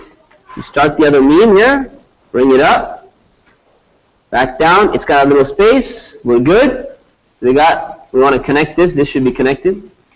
Okay, and then we got a dal. So we have a dal. we're going to connect this one, bring it up, bring it back down, and boom. Got some calligraphy going here. Great. So that's how we write this word. Right? So this is exercise for you to do the rest at home. There's about 10 of them that you need to do. You're going to get practice doing it. The more you do, the better it is. What you do is look at your chart, keep your chart with you in the beginning and do all of it. And then put your chart away and try to do all of the exercises again, and then compare and test with your chart and see if you did it right or not. And in the discussion section, if you're making some mistakes or you're forgetting or you didn't understand how to do something, the TA is going to help you go through that and say, oh, wait a minute, you misunderstood what this is saying. This one is above the line and this one is below the line. So they're there to help you, and they're going to give you one-on-one attention. So the discussion sections are very, very important for you to attend. Okay? So exercise point 3, we're good to go. Now, notice something interesting about that chart. Go back to your chart here. See this chart here? One interesting thing is that there are 6 letters in this chart which do not connect to the following letter. Okay? Can anyone tell me which ones those are? I'll just give it to you. Okay? It's Alif, Dal. So we have Alif, right? Does not connect to the following letter. So you see that one? When it's here, this beginning one, there's no line going to be going. So if there's a letter that comes after Alif, it's not going to connect. Okay? Dal. Right? See that one right there? It's not going to connect to the next letter. So for example, let's say I'm telling you to write a dal, and then I'm telling you to write a kha. Dal and kha. Right? So this dal is in the beginning of the word. So if it's in the beginning of the word, it's gonna look like this one. Right? Which actually looks like it's a mistake, because that little line shouldn't be there. It should look like this one. Okay? I didn't make this chart. Alright, and then let's say there's a kha. So the kha is not at the beginning anymore because the dal came first, right? So it's going to be this one. But you see this? You see this little, it's connecting from the right side. The problem is you're not going to use this kha because this dal letter does not connect from the left. So if you're writing dal and then kha, you do not use the median or the medial position of the kha letter. Because you know dal is an exception to the rule. So which one are you going to use out of these 4? You're going to use the first one. Okay? So any letter that doesn't connect to the following one, you use the beginning one. Okay, and there's going to be an exercise just to help you practice if you're not understanding what I'm doing and pointing all over the place here. So we have 6 letters. Alif, Dal, Zal, Ra, Zai, and Waw. With that, Ra doesn't connect, Zai doesn't connect, and Waw does not connect. Okay, so even though it looks like it's connecting, it does not connect to the following letter. Everything else connects. This connects, connects, connects. See the little thing? All these little lines that are coming out, like moving in this direction to the left, these are all connection lines. So you see the beginning form is always connecting, moving towards the left, because that's the way we write. Okay? Except 6 letters. Okay, so keep that in mind. Now we're going to take an example where you actually have to practice the non-connecting letters. Right? So I made the first one easy for you. You didn't practice those. Are there any non-connecting letters here? Is there a dal here? But it's in the initial form, right? Actually, wait, no. No, this is connected to. Where's the previous letter? Really? Okay. So oh, you know what? That's my mistake. You shouldn't do that. All right. Other than that, all of these don't connect. Now we're going to do exercise point 4. Write all of these words, or as many as you can. Try to connect them together, but remember which ones don't connect. Does mim connect? Yes. Sin? Lam? Mim? Wow? No. So this wow, right, the noon, when you look at the table for noon, which column are you going to be looking in? Not last.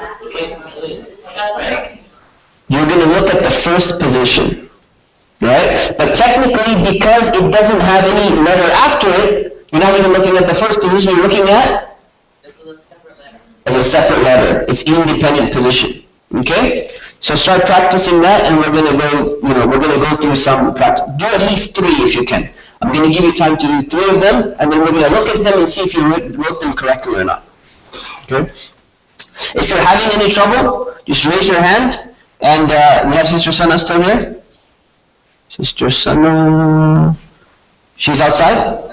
She is here. Okay, so she's going to go around and help one of the sisters if they need help. Brother Shaib left.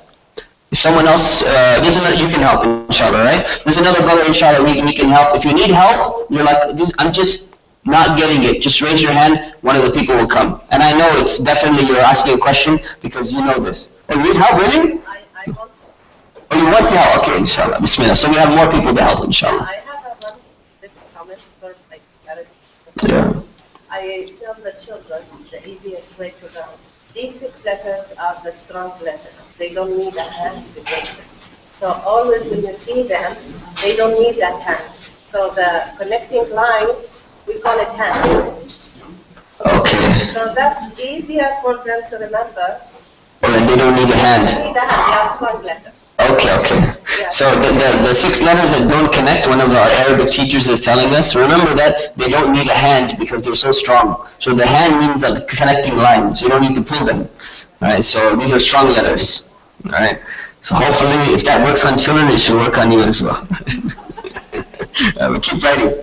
I'm going to walk around the classroom and I'm going to be looking. The live stream people, I cannot watch you, but keep, stay on this in case they don't have the PowerPoint in front of them. Just stay on this for the rest of the time, inshallah. Okay, so just keep writing, and I'm gonna go over it with you. Who's done with all the words? All of them? MashaAllah. Okay, some people are really fast, alhamdulillah. Yes?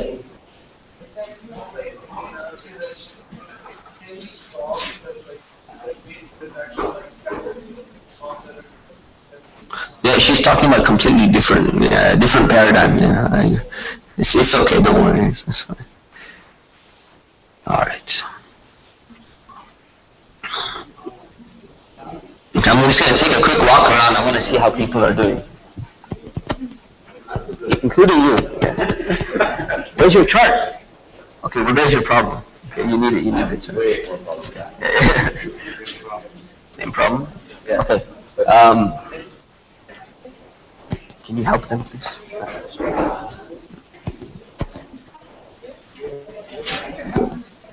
Inshallah. I'm going to tell you who needs help. He does not need help.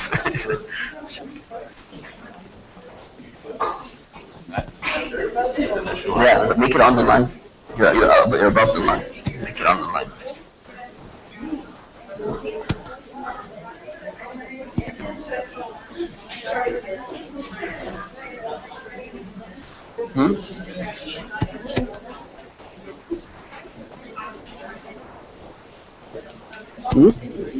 Yeah, exactly. But round your noon more. Independent noon. Look at your chart. Having the chart is key. Okay. Those of you who don't have the chart in front of you, borrow somebody's chart if they know how to, work already. Because you have to have. That's why it's very important. Was an email sent out that you were supposed to print out the notes? Did anyone get the email? It was on Canvas, that's okay. So I can hold everyone accountable for that. Okay, see, so this right here, for example, the raw is supposed to be on the line. So look at the line on your chart, and then this scene should be on. So all of this needs to just move down towards the line, inshallah. So part of the raw should be below the line. It's good. Exactly.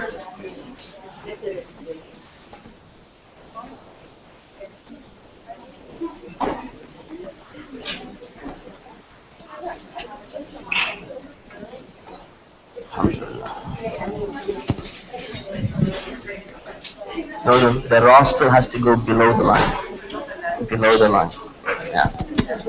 Just look at her raw. Where's your raw? See? It's that zai. Where's your raw? Yeah, so it goes a little bit on top and then the rest on the bottom.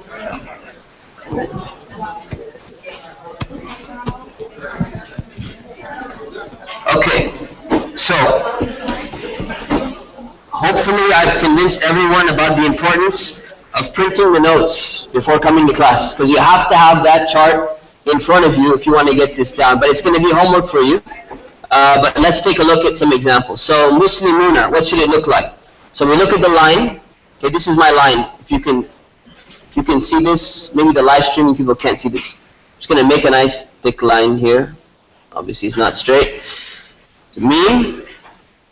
Alright, then we have a sin coming up. Then we have a lam. Then we have a meme. We have a wow. Wow does not connect. And we start with the noon, go up, and we put the little dot on the noon, and we got this word. Now if I write that without this giant thick line in the middle, it'll look like this. Right? Lam, meme, wow, and this noon, and that's actually the word Muslimuna. Okay? We're not putting vowels yet though. So this is a good practice. Keep on trying this. We move it to 75. All right.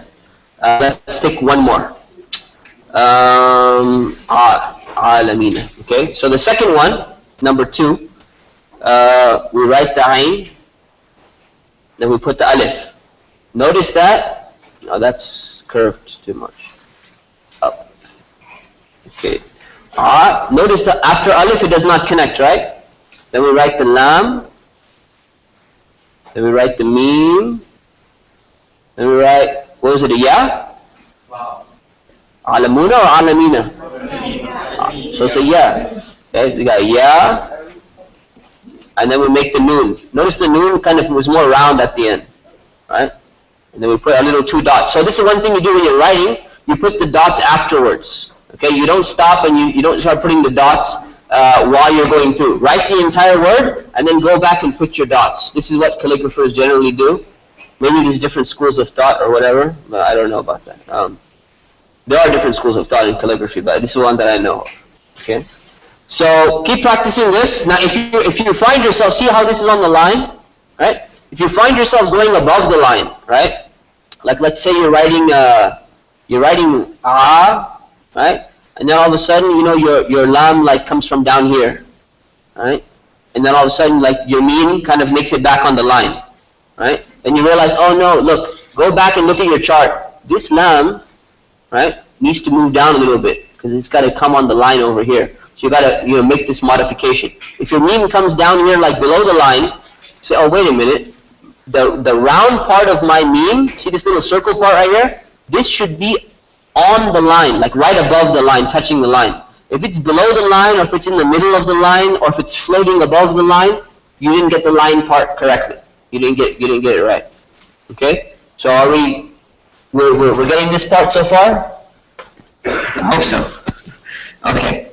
So this is all going to be homework, and it just takes time, and it just takes looking at it, and it just takes practice. Okay, so everyone can do it. It's not rocket science. It just takes a little bit of effort.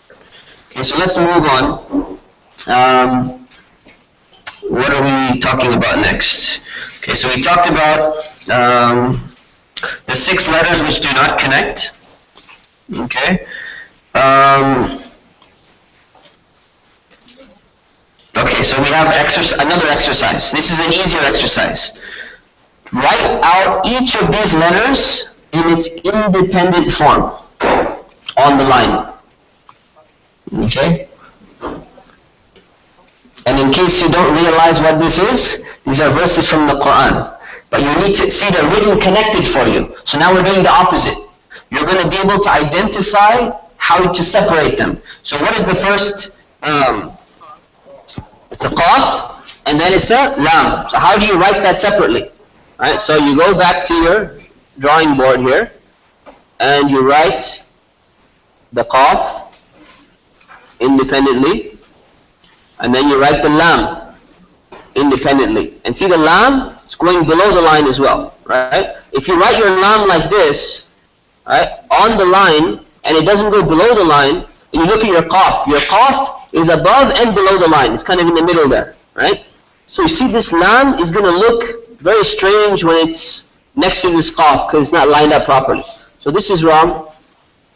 Make sure you're not doing that. Okay?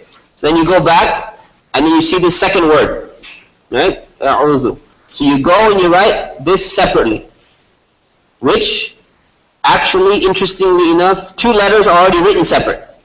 And you just need to figure out how to disconnect these 2 words. So you got a alif, and you got a ayn, and you got a waw, and you got a zal. Now what you can do, if you want more practice, right? What you do is, after you finish this exercise, you have your paper with independent letters on it.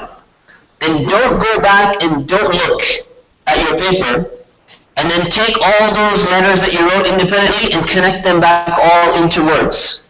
And if you do that, like extra credit for yourself, if you do that, you've just written a surah of the Quran. Because this surah everyone has memorized, right? Right? Surah, what surah is this? Surah An-Nas. What number is it in the Quran? Chapter 114. Last surah of the Quran. If you can do this, not only have you started writing Arabic today, you've actually written an entire surah of the Quran, which you should be really happy, man. I tell you, when I did this the first time, I was like literally like jumping for joy. Like for the next 2 days, I was just so excited. I'm like, man, it's amazing. I'm writing Arabic, you know.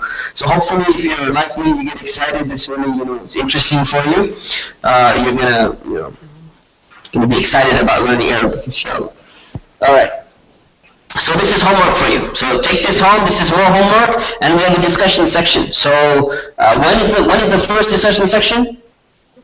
Tuesday at what time?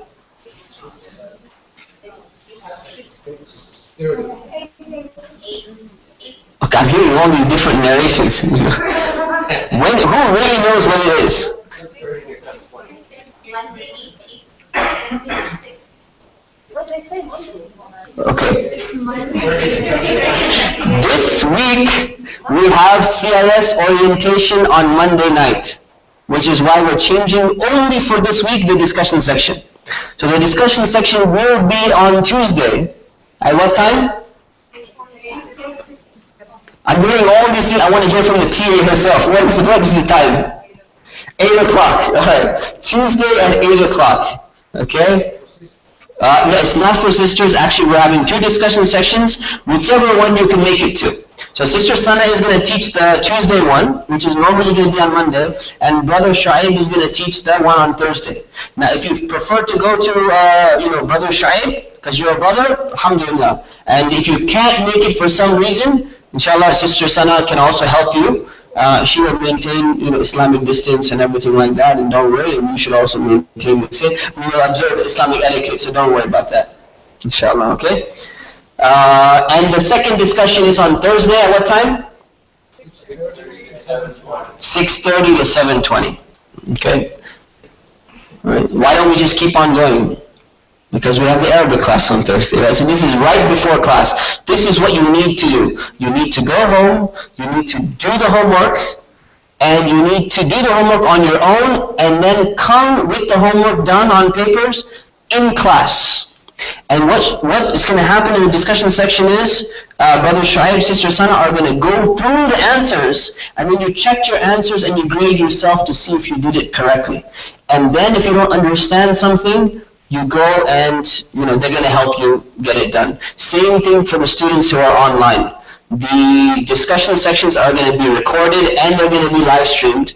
So you want to make sure you do your homework beforehand, get it done, come to class, the discussion section, make sure, you're getting everything graded. And then if you still don't get it or you just want some extra review, you go look at the discussion section again on video because it's going to be recorded, and you get your homework, graded. So all the homework is going to be graded and everything. There are no points for the homework. Okay, there are no points for the homework. The only thing you're going to be tested on this class, there's a midterm and there's a final. And the reason for that is Arabic is either hit or miss. Either you got it or you don't got it. There's no gray, area. There's no room for opinion. It's like, no, I think the lam should be a little bit above the line. No, it's either it's going to be below the line, above the line, it's going to be written this way, or it's not going to be written. That's it. So just try your best to get it. Make sure you're getting this down. Okay, so let's do a little bit more. I know it's 43 already. Let's continue a little bit faster. So Arabic has vowels. Before vowels, there are some letters that when you take these letters and you write them together, they have a different style than when they're written separately, right? And the most common letter combination is lam and alif. So when you write lam and alif together, you find that there's a different letter combination. So I'm going to tell you what it looks like. I'm going to show you what it looks like. So here you have, this is what a lam looks like. This is what an alif looks like, right? When you write them together, right, in the beginning of a sentence, you find that you make this letter combination. This is the lam, and then it comes back, you go up, and you get lam alif. This is what it's going to be looking like, okay? When it's in the middle of a sentence, it's going to be coming up like this, going back down like this, and it's going to have this alif, which is kind of crooked sideways like that. So you're going to have these letter combinations. So you don't write lam alif in a certain way. This is one of the letter combinations. This is the most common combination that you find. This is an aspect of calligraphy. So you find other letters having the same combination in some types of calligraphy. There's so many different styles of calligraphy. There's I know of at least 10 different styles of calligraphy. They're very complex, different ornate ones, simple ones. The main ones that are commonly used are Kufic style of writing and Naskh style of writing. The modern, the people who read people from the Indian subcontinent, the type of Mus'haf, Quran that they're reading from, that's Kufic style writing. And then the ones that are coming out of Medina, used in Egypt, for example, it's more closer, at least Medina, the one that, a lot of people use, a lot of Arabs use, other people around the world, it's similar to Naskh style. Although it's Osmanic script, it's similar to a Naskhi style. So the style that's used in printed books today is usually Naskh. Okay, and that's the style that we're going to be using as much as possible. So if you find some little letter combinations which are off, it's not that it's wrong, it's different calligraphic styles. Don't fuss over it, don't, get lost or something like that. So just keep that in mind. So here is an exercise for you to practice these lam alif styles. So see if you can write these words practicing the lam alif style that I just showed you and that you have in your notes. Supposedly you have your notes in front of you. Okay, so again, I cannot emphasize enough, please bring your notes with you every week, print it out or on the computer which has some electricity charge, or you can plug it in the outlets here. Okay.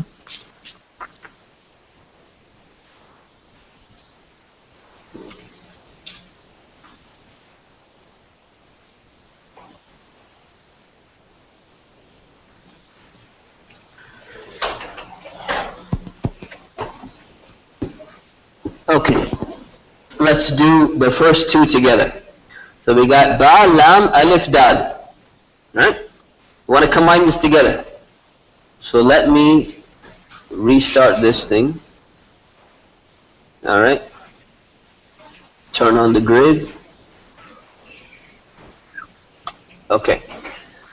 So ba,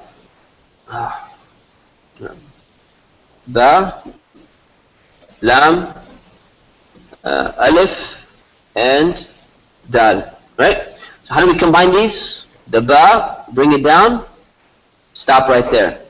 Okay, we shouldn't be putting the dot yet, but then now we got a lam and an alif. We want to make sure that this is written correctly, right? So what we do is we make this little thing, with the alif coming down sideways here, and then the dal comes at the end, and then you put your dot for the ba. This is what this combination should be looking like. Everyone get that? How many of you got this lam alif correct? Good, mashallah. Now let's look at this lam alif mim. So you got a lam, we got a alif, and we got a mim. Okay, so how do we connect this? Well, we got lam alif in the beginning. So we started out like this, bring it back down and up, and then you put the mim at the end, either like this or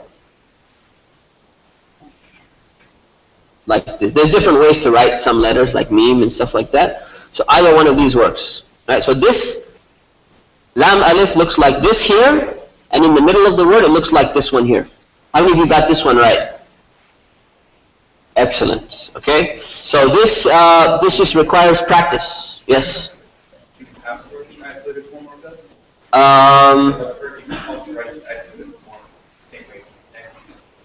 Oh, you mean like this one? Yeah. So in some scripts it's like this, but it's very, very common in printed form now in most books where it's written like this. So try to write it more along these lines. Okay. If you can. If you write it like this, I'm not going to mark it off in the midterm or something. Yes. The middle one? Okay, so you're going to start, it's coming like this. Bring it up. Like that. And then you bring the alif down from here. The beginning one, okay. So you start, yeah, this is a tricky one, so watch how it's written. So you start from the top right. You bring it down, so it's coming down, and it's like you're making a lam. So technically you made a half lam, it's moving, and then you stop. Right? Then you bring it back, and now you're going to make an alif. So you bring it back, and then you pull it through. Right? And then you're going to get the la. Right? And if I get a little better, angle on my calligraphy pen, it comes out nicer. All right, just got to play around with this Illustrator a little bit. So, we got that? Okay, that's homework. One more? Okay, let's do this one. Lam, alif, ha, waw, ta. Alright? So we got lam, alif, okay, so you got lam, alif, ha, waw, and ta. So we're going to write this. So we go with lam, alif. Starts in the beginning, go like this, all the way up. Right? Then we got a ha, connected to the waw. Waw does not connect to the following thing. Ta is written as an independent letter. We're good to go. Yeah? Okay. So this is, don't worry, if you're getting behind, if you're like getting lost, you're like, oh, my writing is horrible, I don't know what's going on, I'm all over the place. I see some people who look like they're kind of in that boat. The discussion section is going to be clear up everything for you. But before you come into the discussion section, there's one very important thing you need to do. Does anyone know what that is? The homework, yes, exactly. You need to practice and do all the homework before you walk into the discussion section. Even if you don't do it, still come to the discussion section. But you're not going to benefit as much if you don't do it before you come to the discussion section, okay? So unfortunately, we're going to have to stop at short vowels here. So this is what I want you to do. This is your homework, and then we're going to stop, and we have a quick announcement from our youth committee. Write this down, please, okay? Write this down. Number one homework is to go back and do all the exercises up until where we are now, and to finish reading the rest of the chapter on your own and do the exercises. Okay? The book is designed in a way where it's actually very easy to understand. Just try. Okay? Read the entire chapter 0 and do all the exercises in chapter 0. I know that seems like a tall order. Dr. Sana can handle it. It's easy stuff, right?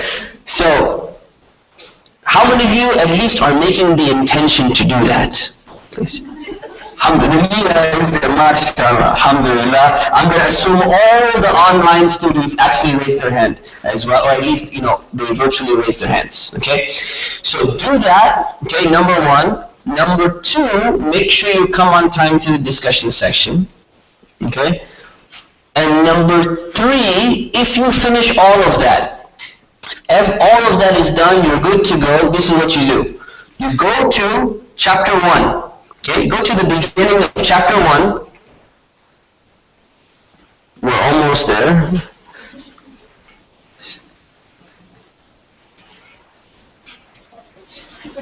Okay, almost there. Okay, where chapter 1 go?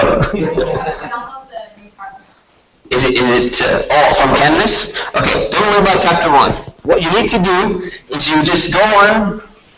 Yeah, I'm going to show it to you. I'm going to show it to you from my Surface, and we're going to zoom into the zoom the camera in here. Okay, so if you go to chapter 1, what you see is the first page of chapter 1. It has text and it has vocabulary. All I want you to do, read the text, read the translation, all the letters are there, all the vowels are there and everything, and then look at the vocabulary and try to memorize the vocabulary if you can. Because you're going to get a jump start. If you can memorize the vocabulary and then you walk in class and we do all the homework with vocabulary you know, world of difference. Okay? If you don't do it, you don't quit the class. Okay? Still come to class. But if you can do that, it's going to be really, really awesome. Okay? How many of you made the intention to do that?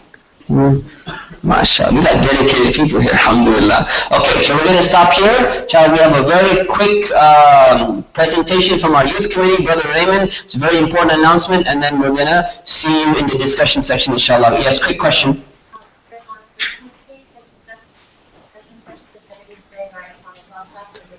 Yes, so Tuesday, unfortunately, discussion section is during the Islamic law class.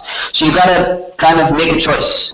Either go with discussion or go with the Islamic law class. Both of them are recorded and both of them are live streamed, so you can figure out which one is going to be better for you. This is only 1 week because we have our orientation next Monday and we've already planned it, and we don't know how to shuffle around schedules. That's the only time, it's very convenient for Sister Sana, to do it, and we need people to do the discussion section before Thursday, so you can do the homework when you come into class. So pick one, inshallah, if you're in the Islamic law class. Brother Raymond, come on. Bismillah. And a quick announcement. Okay, Assalamu alaikum. I forgot to make one announcement. It's about enrollment changes.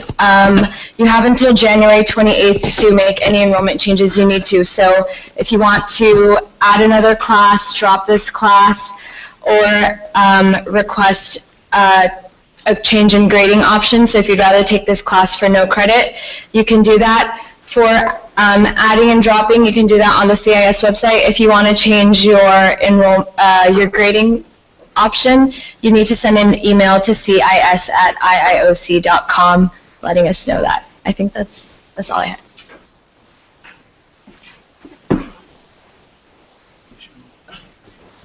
Mina, is the presentation here?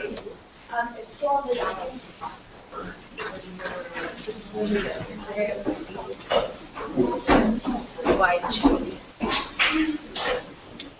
YG?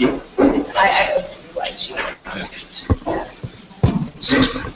Assalamu alaikum wa rahmatullahi wa barakatuh. I know it's been a long night, so I'll try to make it as short as possible for you folks.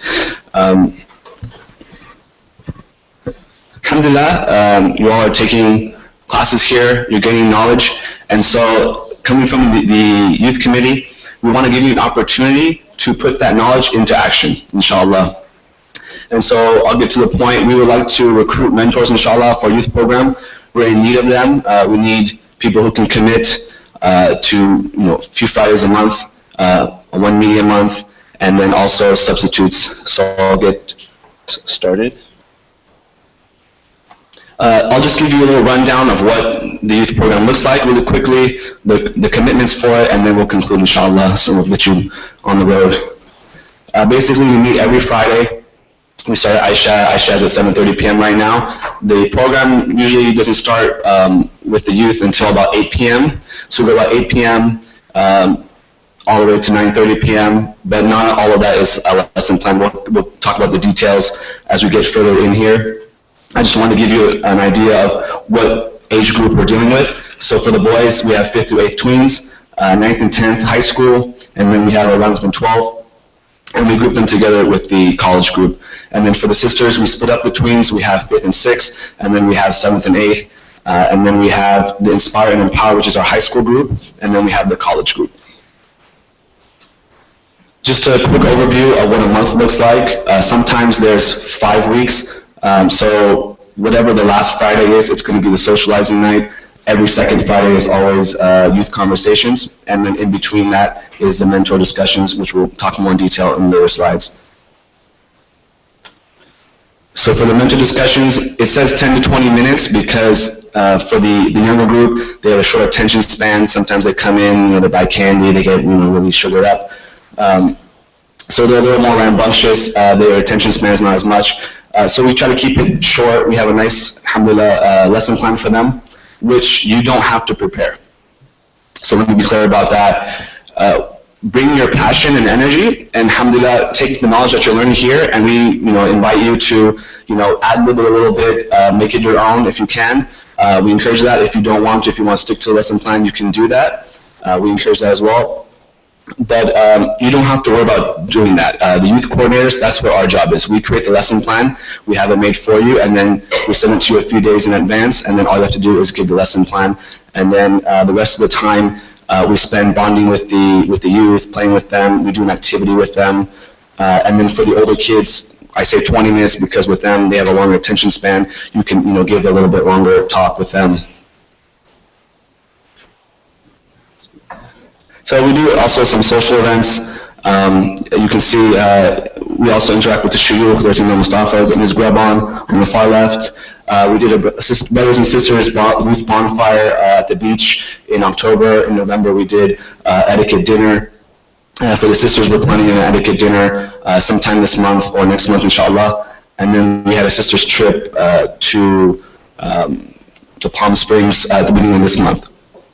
So basically, we need mentors to help us, be with the youth, to chaperone them on these types of events as well. So keep in mind that if you can't commit, say, 3 or 4, 3 Fridays out of the month, to a monthly meeting, think about being a substitute, because we also need substitutes. We know that life happens, emergencies happen. So think about being a substitute while the presentation is going on.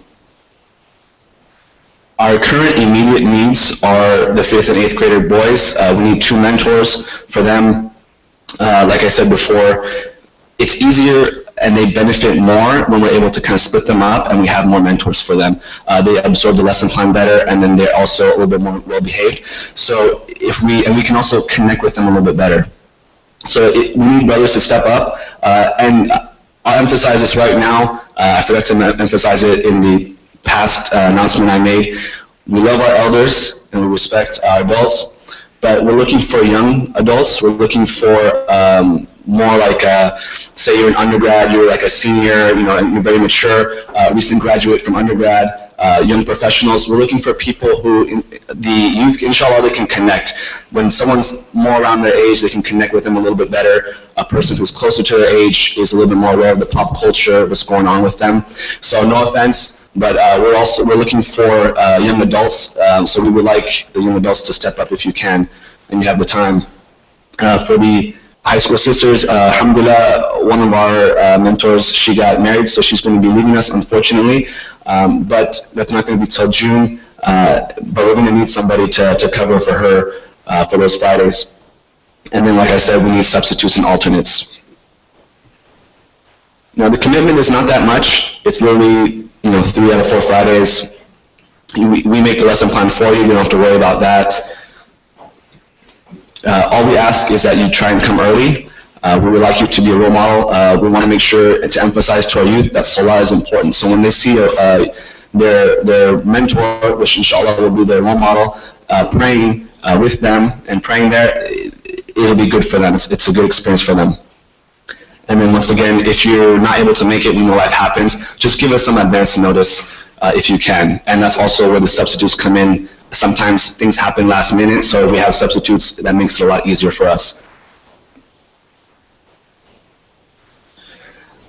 Now, it's not a whole lot that we're asking for. Oh, I forgot to add, there's also 1 meeting a month. That's just to make sure that we can connect and we're with the youth coordinators, make sure that the lesson plans that we're doing are working, are having a positive effect. If they're having a negative effect or they're not working, we want to make sure we stop doing that and we do whatever's positive. Now, I have to emphasize, we need consistency. If you're not able to be consistent, think about being a substitute or an alternate, or this may not be something that you may not be interested in. But we really need consistency. That's what we're really looking for. So if you miss 2 Fridays in a row without a valid excuse, or it's just something that you can't come as consistently, we might bump you down to a substitute or an alternate, because we need some people that are going to be consistent. So those 2 mentors that we're looking for the tweens, for boys, and for the high school sisters, we need you to be consistent. And then also consistently being late is not going to work, because the youth are affected by that, and that's not fair to them. It's not fair to us as well as youth coordinators. And then missing monthly meetings, like I said, those are important for us to figure out, how we're doing with the youth. And then un-Islamic behavior, obviously, is unacceptable. So last but not least, I will tell you that it's not always the easiest thing to be a mentor, dealing with youth, obviously. It's sometimes a challenge. But subhanAllah, it's one of the most rewarding things that you can do. We ask Allah subhanahu wa ta'ala, to purify our intentions, and we do it for His sake only. But it is a very rewarding experience. So if you want to work with youth, we really encourage you to come. They're the future of our communities, and we need you to mentor them and help make sure that in this society that they're coming up in a good environment. And then last but not least, the Prophet ﷺ, he told us that whoever sets a good precedent in Islam, there is a reward for him for this act, or her, and the reward of that also who acted according to it subsequently, without any deduction from the rewards. So in other words, if you're able to convey just one small lesson to the youth, and they take that and they apply that, they're going to get that reward, inshallah, with Allah subhanahu wa ta'ala, and every time they do that, you're also going to get that reward, and without any reduction for either of you, you're going to get the same reward. So we ask you to please think about it, learning knowledge here, come and apply it with us. We have the sign-up sheets going around, so if you can be a substitute, or if you're just interested, sign up, please. And then also, this is our email address, youth@ioc.com. So if right now you're not interested, but later you become interested, please write it down and send us a message if you're interested. And then look out for our tab coming soon on the website at the end of the month, inshallah. Jazakumullahu khairan. The tab is on the website, actually. The tab is on the website. It's empty. I did the tab part. I do my stuff on time. No. You guys gotta fill it up. You had 5 international viewers watching that. You had 5 viewers last week.